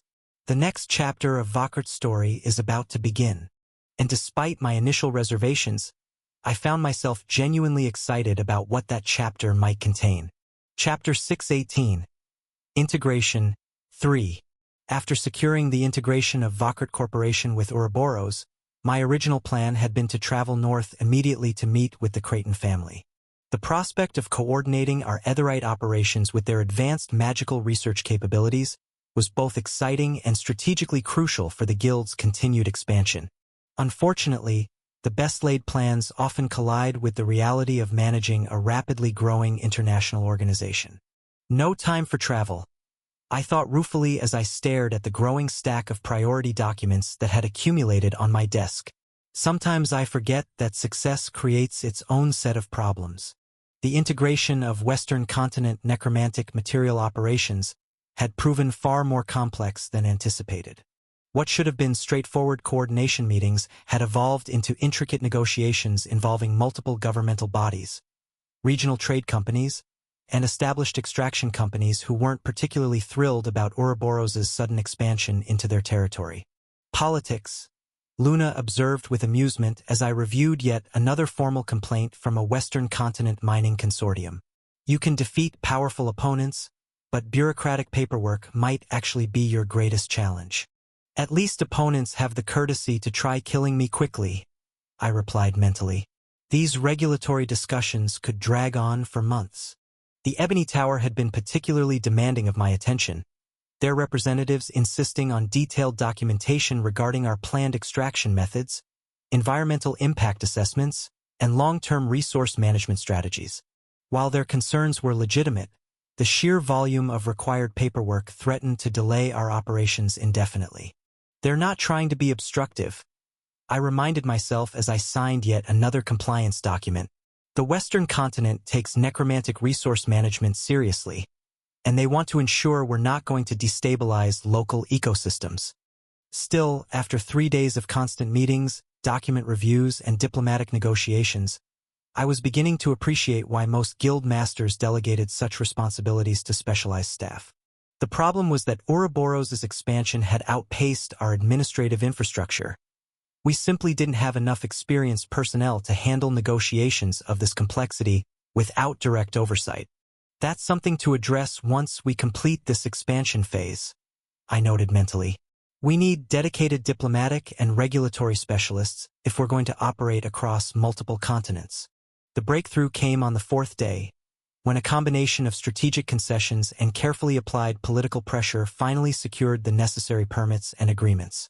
Our Western continent operations could proceed on schedule, with Vokert Corporation's expanded facilities, ready to process the anticipated influx of necromantic materials.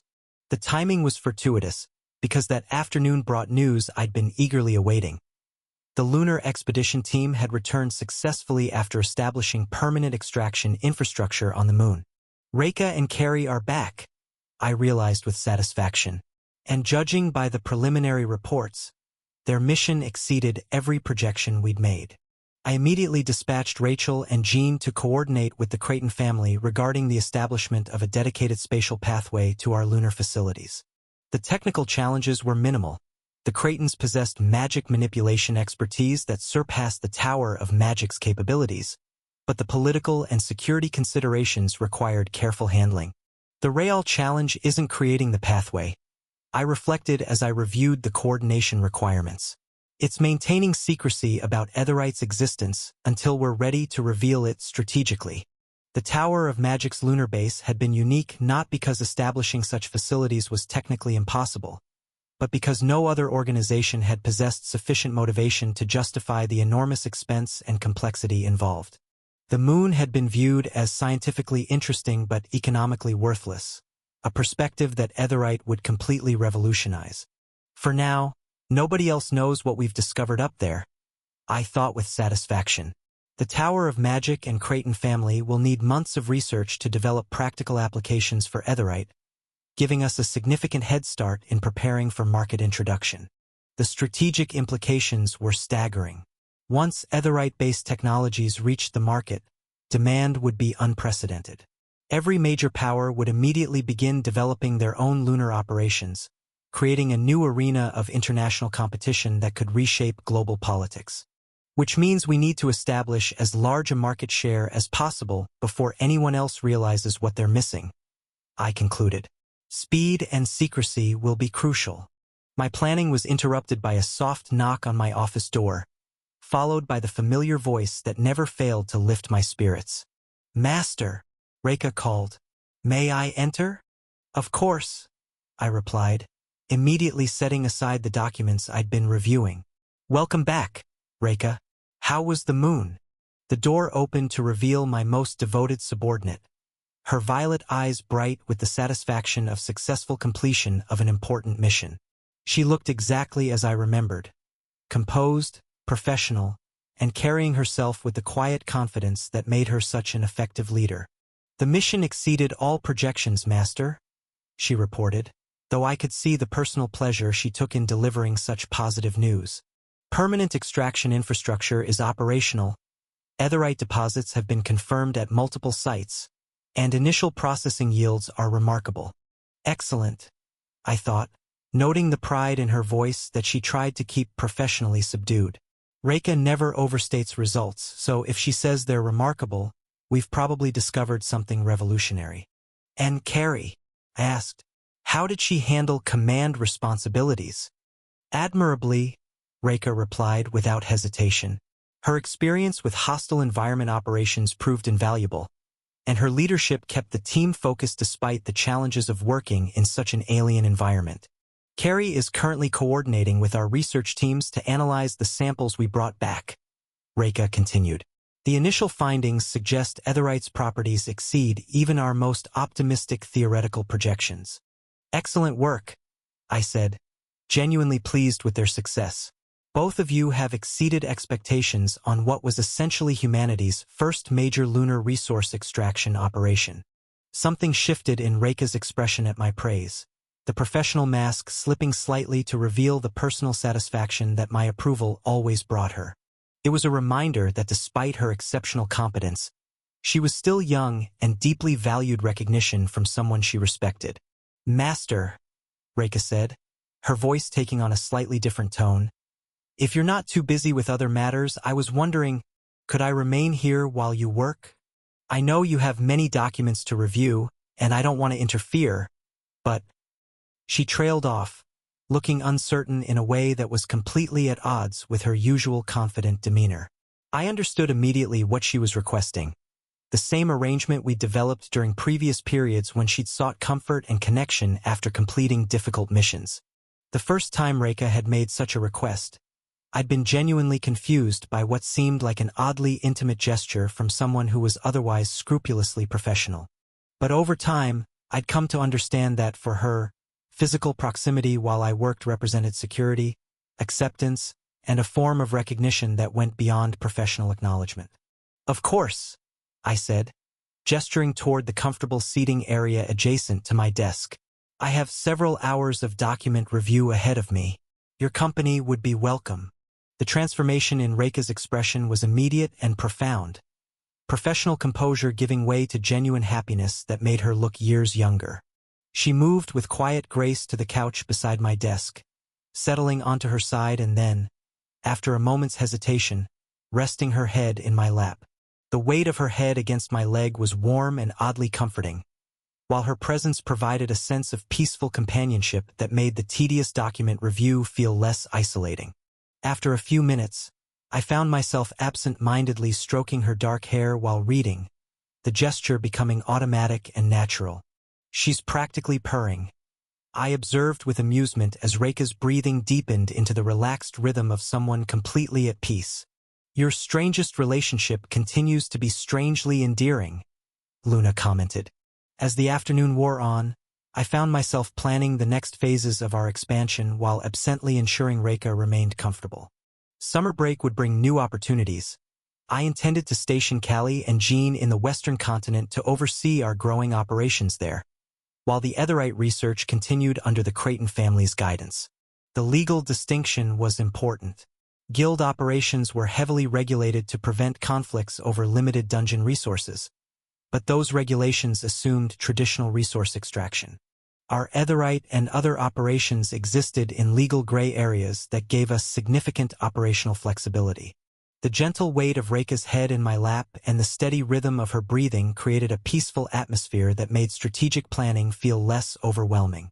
Whatever challenges lay ahead, I was confident in the team I'd assembled and the foundations we'd established. One step at a time, I thought, continuing my document review while ensuring my most devoted subordinate remained comfortable. Build the infrastructure, establish the markets, and position Ouroboros for whatever comes next. The only way to move was up. Chapter 619, Early Departure. The headmaster's office at Mythos Academy had always been an imposing space, but today it felt different. More like a formal conclusion than the prelude to disciplinary action that my previous visits had usually entailed. Sunlight streamed through the floor-to-ceiling windows, illuminating the academic awards and magical artifacts that decorated the walls with scholarly authority. Eva Lopez sat behind her massive mahogany desk, her navy blue hair perfectly styled despite the early morning hour, her sharp eyes studying me with the kind of amused assessment that suggested she was enjoying this meeting far more than I was comfortable with. "This feels surreal," I thought as I settled into the chair across from her desk. 4 years of academy life, and it's ending not with ceremony but with a private meeting because I'm too busy running a guild to attend my own graduation tournament. "Arthur Nightingale," she said, leaning back in her chair with a slight smile playing at the corners of her mouth. "When I first reviewed your academy application 4 years ago, I knew you were going to be interesting. I just never imagined quite how interesting." Here it comes, I thought, recognizing the tone that usually preceded detailed recitations of my various academic infractions and unorthodox activities. "Let's see," she continued, activating a holographic display that materialized above her desk. "First year, created your own ancient undead lich with a revolutionary method and took rank 1 in the greatest generation. Second year, somehow got yourself involved in a death cult incident and cryptically disappeared. Third year, got involved in a continental war in the East." When she puts it like that, it does sound rather excessive, I admitted silently. "And fourth year," Eva continued with obvious amusement, "you've managed to continue romantic relationships with 4 high-born women simultaneously, publish a paper that our Professor Gravemore describes as a revolutionary breakthrough in necromancy, defeat the future Pope of the Savage Communion in single combat, and somehow find time to build an international guild that's become significant enough to require your absence from the Sovereign's tournament." Luna's amused mental laughter echoed in my mind. "She's not wrong about the trouble magnet assessment. You do seem to attract chaos with remarkable consistency." "Headmaster," I began, attempting to offer some form of explanation or defense, but Eva held up a hand to stop me. "Oh, don't misunderstand," she said with genuine warmth. "I'm not complaining. Troublemakers like you are exactly why Mythos Academy exists. We don't educate students to become comfortable bureaucrats. We shape the people who will lead continental governments, revolutionary magical research, and yes, international organizations that reshape global commerce." She stood and moved to one of the windows overlooking the academy grounds, her expression growing more thoughtful. "What I find remarkable is that despite all the chaos that seems to follow you, your academic performance has been consistently excellent. Your theoretical knowledge, practical application, and innovative thinking have exceeded every expectation. That's surprisingly positive," I thought, having expected more criticism about my unconventional approach to academy life. "The truth is," Eva continued, turning back to face me, "you've outgrown what we can offer here. Your real-world responsibilities have reached a level where sitting in classrooms discussing theoretical applications of magic feels somewhat absurd." She's not wrong, I reflected. Planning extraction operations in the Ashen territories and coordinating international trade agreements does make academic exercises feel rather limited in scope. "Which brings me to why I asked you here today," Eva said, returning to her desk and opening an ornate wooden box that I hadn't noticed earlier. "The Faculty Council has voted unanimously to award you early graduation with highest honors. Your contributions to magical research, demonstrated leadership capabilities, and practical achievements have far exceeded standard graduation requirements." She withdrew a diploma from the box. Not the standard academy certificate, but something more elaborate, crafted from materials that seemed to shimmer with their own inner light. The document itself was a work of art, bearing seals and signatures that represented approval from the continent's most prestigious magical authorities. "Normally," Eva continued, "we would present this during the graduation ceremony after the 6th year. We do offer earlier graduation, but even that happens only after the Sovereign's tournament. But since your guild responsibilities have made participation impossible, and frankly since everyone knows you would probably win anyway, we decided to handle this privately." "Arthur Nightingale," Eva said formally, rising from her chair and extending the diploma toward me. "By the authority vested in me by the World Academy Council and the Faculty of Mythos Academy, I hereby award you graduation with highest honors, recognizing your exceptional achievements in magical theory, practical application, innovative research, and leadership. I stood and accepted the diploma, feeling its weight both physical and symbolic. The parchment was warm to the touch, embedded with preservation enchantments that would ensure it lasted for centuries. "Thank you, Headmaster," I said, genuinely moved by the recognition. Mythos Academy has provided me with foundations that made everything else possible. And now you get to take those foundations and build something extraordinary with them, Eva replied, her expression shifting from formal authority to genuine warmth. "Though I have to admit, I'm somewhat relieved to see you go. 4 years of wondering what kind of international incident you were going to cause next has been exhausting," she continued with mock severity. "Do you have any idea how many diplomatic inquiries I fielded about your various activities? The paperwork alone could have supplied a small library. Probably more than I realize," I admitted. "My romantic relationships alone must have generated significant political attention. But despite all the chaos, all the complications, and all the diplomatic headaches," Eva said, her voice taking on a more serious tone, "you've been exactly the kind of student Mythos Academy was designed to produce. Someone who doesn't just learn magic, someone who advances it. Someone who doesn't just follow established patterns, someone who creates new ones." She moved around her desk to stand before me, her expression carrying the weight of someone offering genuine mentorship rather than administrative formality. "I know you're going to accomplish extraordinary things," Eva continued. "Not just because of your magical capabilities, though those are remarkable, but because you understand that real leadership means taking responsibility for others' welfare and growth. Your guild members, your romantic partners, even your fellow students. You've consistently prioritized their development alongside your own advancement. The Academy will miss having you here," Eva said with a slight smile. "Though I suspect we'll be hearing about your exploits through international news rather than disciplinary reports from now on. Hopefully more positive news than negative," I replied, earning a laugh from the headmaster. "With you, Arthur, it's never going to be boring," she said. "But boring leaders don't change the world. Extraordinary ones do." As I prepared to leave her office for the final time as a student, diploma in hand and 4 years of memories behind me, I felt the familiar mixture of anticipation and responsibility that came with major life transitions. "Arthur," Eva called as I reached the door, "take care of yourself out there. And remember, Mythos Academy's doors are always open to its distinguished alumni." "Thank you, Headmaster," I replied, "for everything." Chapter 620, The Western Gambit. 2 months. 2 grueling, exhausting, occasionally infuriating months of establishing operations in the Western continent, and finally, we had created something that exceeded even my most optimistic projections. I stood in the newly constructed command center overlooking the Shadowmere Valley, watching as our third shift of logistics coordinators managed what had become the most profitable magical resource distribution system in recorded history. The holographic displays surrounding me showed real-time data that would have seemed impossible just weeks ago.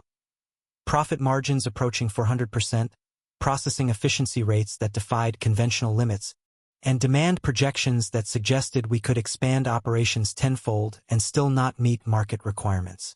2 months of 18-hour days, constant problem-solving, and diplomatic nightmares. I reflected, rubbing my eyes as fatigue finally began to catch up with me. But we actually pulled it off. "Arthur," Callie said, approaching with her characteristic silver hair catching the ethereal light from our monitoring arrays. "The latest efficiency reports from Sector 7 are ready for your review. And before you ask, yes, they're as ridiculously good as yesterday's numbers." Callie has been invaluable throughout this entire operation, I thought with gratitude. My vice guild master, as she had lived in the Western continent, been the best to deal with the West's unique political and commercial environment. "And Jean?" I asked, noting that the Prince of the West had been conspicuously absent from our morning briefings. "Probably drowning in paperwork with the Obsidian Depths Consortium," Callie replied with characteristic bluntness. "They've finally agreed to our exclusive distribution partnership. though they're demanding a 15% premium over standard rates because apparently we're disrupting traditional market structures. 15% is acceptable, I decided quickly. Considering what we're achieving with their cooperation, they could have demanded double and it would still be profitable. Oh, and Arthur, Callie added with a slight smirk. Lucifer won the Sovereign's tournament. Of course he did, I thought with a mixture of satisfaction and mild amusement. With me out of the picture, there was really no question about the outcome. The breakthrough that had taken us 2 months to develop was elegant in its complexity. A fully integrated necromantic resource processing and distribution network that leveraged every advantage Ouroboros possessed while creating entirely new market efficiencies. The key insight came from recognizing that we weren't competing with Western extraction guilds. I mused, studying the operational flowcharts that covered our command center's walls. We were revolutionizing how extracted materials moved from source to customer. Traditional necromantic commerce in the Western continent was remarkably efficient but could be improved upon. Local guilds extracted materials from dungeons, processed them using centuries-old techniques, and then sold them through established distribution networks to deliver products to customers across multiple continents. The system worked, but it was slow, expensive, and limited by technological constraints that nobody had bothered to address. Our innovation had been to create a comprehensive processing and logistics network that eliminated most traditional inefficiencies while dramatically improving product quality. Rather than competing for extraction rights, which were legally restricted to Western continent guilds anyway, we'd positioned Ouroboros as the premier processing and distribution partner for every major extraction operation in the region. Necromantic material enhancement and rapid distribution, I thought, watching as another shipment of finished products prepared for immediate teleportation to customers across 4 continents. We take raw materials that would normally take months to process and deliver enhanced versions to customers within days. Rather than simply buying and reselling extracted materials, our facilities immediately processed raw materials using proprietary enhancement techniques developed through the combination of my theoretical knowledge and Rose's family's centuries of practical experience. The resulting products retained all the traditional properties of materials while gaining improved stability, potency, and shelf life, creating substances that commanded premium prices while being cheaper to produce than conventional alternatives. Arthur, Callie said, interrupting my thoughts with obvious amusement. You're doing that thing again where you stare at data displays and grin like you've discovered the secret to immortality. She's not wrong, I admitted, though what we've accomplished here might be almost as significant. Sorry, I replied, just appreciating how well everything's come together. Come together is one way to put it, Callie said dryly. I prefer miraculously succeeded despite your tendency to overcomplicate everything until it somehow works perfectly. Speaking of miraculous success, Callie continued, Jean should be back soon with confirmation from the consortium. If they've agreed to our terms, we'll have exclusive processing partnerships with every major extraction guild in the Western continent. The market response had been extraordinary. When we'd introduced our enhanced processing services 3 weeks ago, demand had been so intense that we'd been forced to implement a waiting list system. Crafters discovered that our enhanced materials performed significantly better than conventional alternatives. Researchers found that improved stability enabled experimental procedures that had been previously impractical. Military organizations began placing orders for quantities that suggested major strategic stockpiling initiatives. Jean entered our command center at that moment, his dark hair disheveled and his expression carrying the satisfaction of someone who'd just concluded a particularly complex negotiation. They agreed to everything? I asked, though Jin's expression suggested the answer was positive. Exclusive processing partnerships for all 17 major extraction guilds, priority access to premium materials, and logistical support for our transportation networks, Jean confirmed, settling into one of the command chairs with obvious relief. They even agreed to the non-disclosure provisions regarding our enhancement techniques, which means our competitive advantage remains protected, I noted with satisfaction, at least until other organizations develop comparable processing capabilities. What about expansion timeline? I asked, studying the deployment schedules that would determine our operational growth over the coming months. Vakert Corporation has confirmed they can scale up processing capabilities by 300% within 6 weeks, Callie reported, consulting her data displays with practiced efficiency. Rose has been coordinating with her father to ensure adequate staffing and equipment for the increased volume. Rose has been extraordinary throughout this process, I reflected. Despite being busy with schoolwork, she kept up with the work demanded by the expansion of the Vakert Corporation under Ouroboros. The real question, Jean said, his strategic mind focusing on longer-term considerations, is whether we can maintain operational security as we expand. Success on this scale inevitably attracts attention from competitors and regulatory authorities. Any immediate regulatory threats? I asked, knowing that Jin's political connections provided valuable intelligence about governmental attitudes toward our operations. Nothing immediate, but several Western continent trade guilds have filed formal inquiries about our unprecedented market disruption. Jean replied with slight amusement. They're not quite ready to challenge us directly, but they're clearly concerned about our impact on traditional business models. Traditional business models that we've essentially made obsolete, I thought with satisfaction. Let me guess, Callie interjected with a sardonic smile. They're upset that someone figured out how to make their inefficiencies look as ridiculous as they actually are? That's surprisingly diplomatic phrasing from you, I observed. I'm practicing being subtle, Callie replied. Personally, I think they should thank us for dragging their industry into the current millennium. That's more like the Callie I know, I thought with amusement. Defensive strategies? I asked, recognizing that our success would inevitably create enemies among established interests. Diversification and legitimization, Callie suggested immediately. Expand operations to additional continents so we're not dependent on Western continent cooperation, and formalize our relationships with major customers so they have incentives to support our continued operations. I've been developing proposals for Northern continent operations, Jean added, activating new displays that showed potential expansion sites.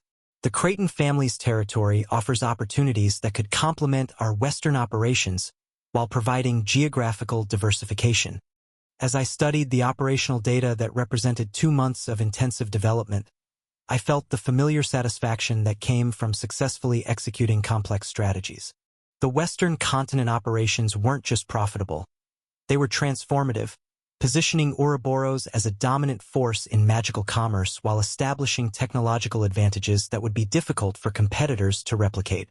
All right, I said, turning to address both Jean and Callie with the satisfaction of someone who just concluded a major phase of development. We've proven the concept, established the infrastructure, and secured the partnerships. Time to scale up operations and see just how far we can push this system. Finally, Callie said with obvious relief, I was beginning to think you'd decided to stay in the Western continent permanently just to see how many new efficiency records we could set. It was time to go to the north.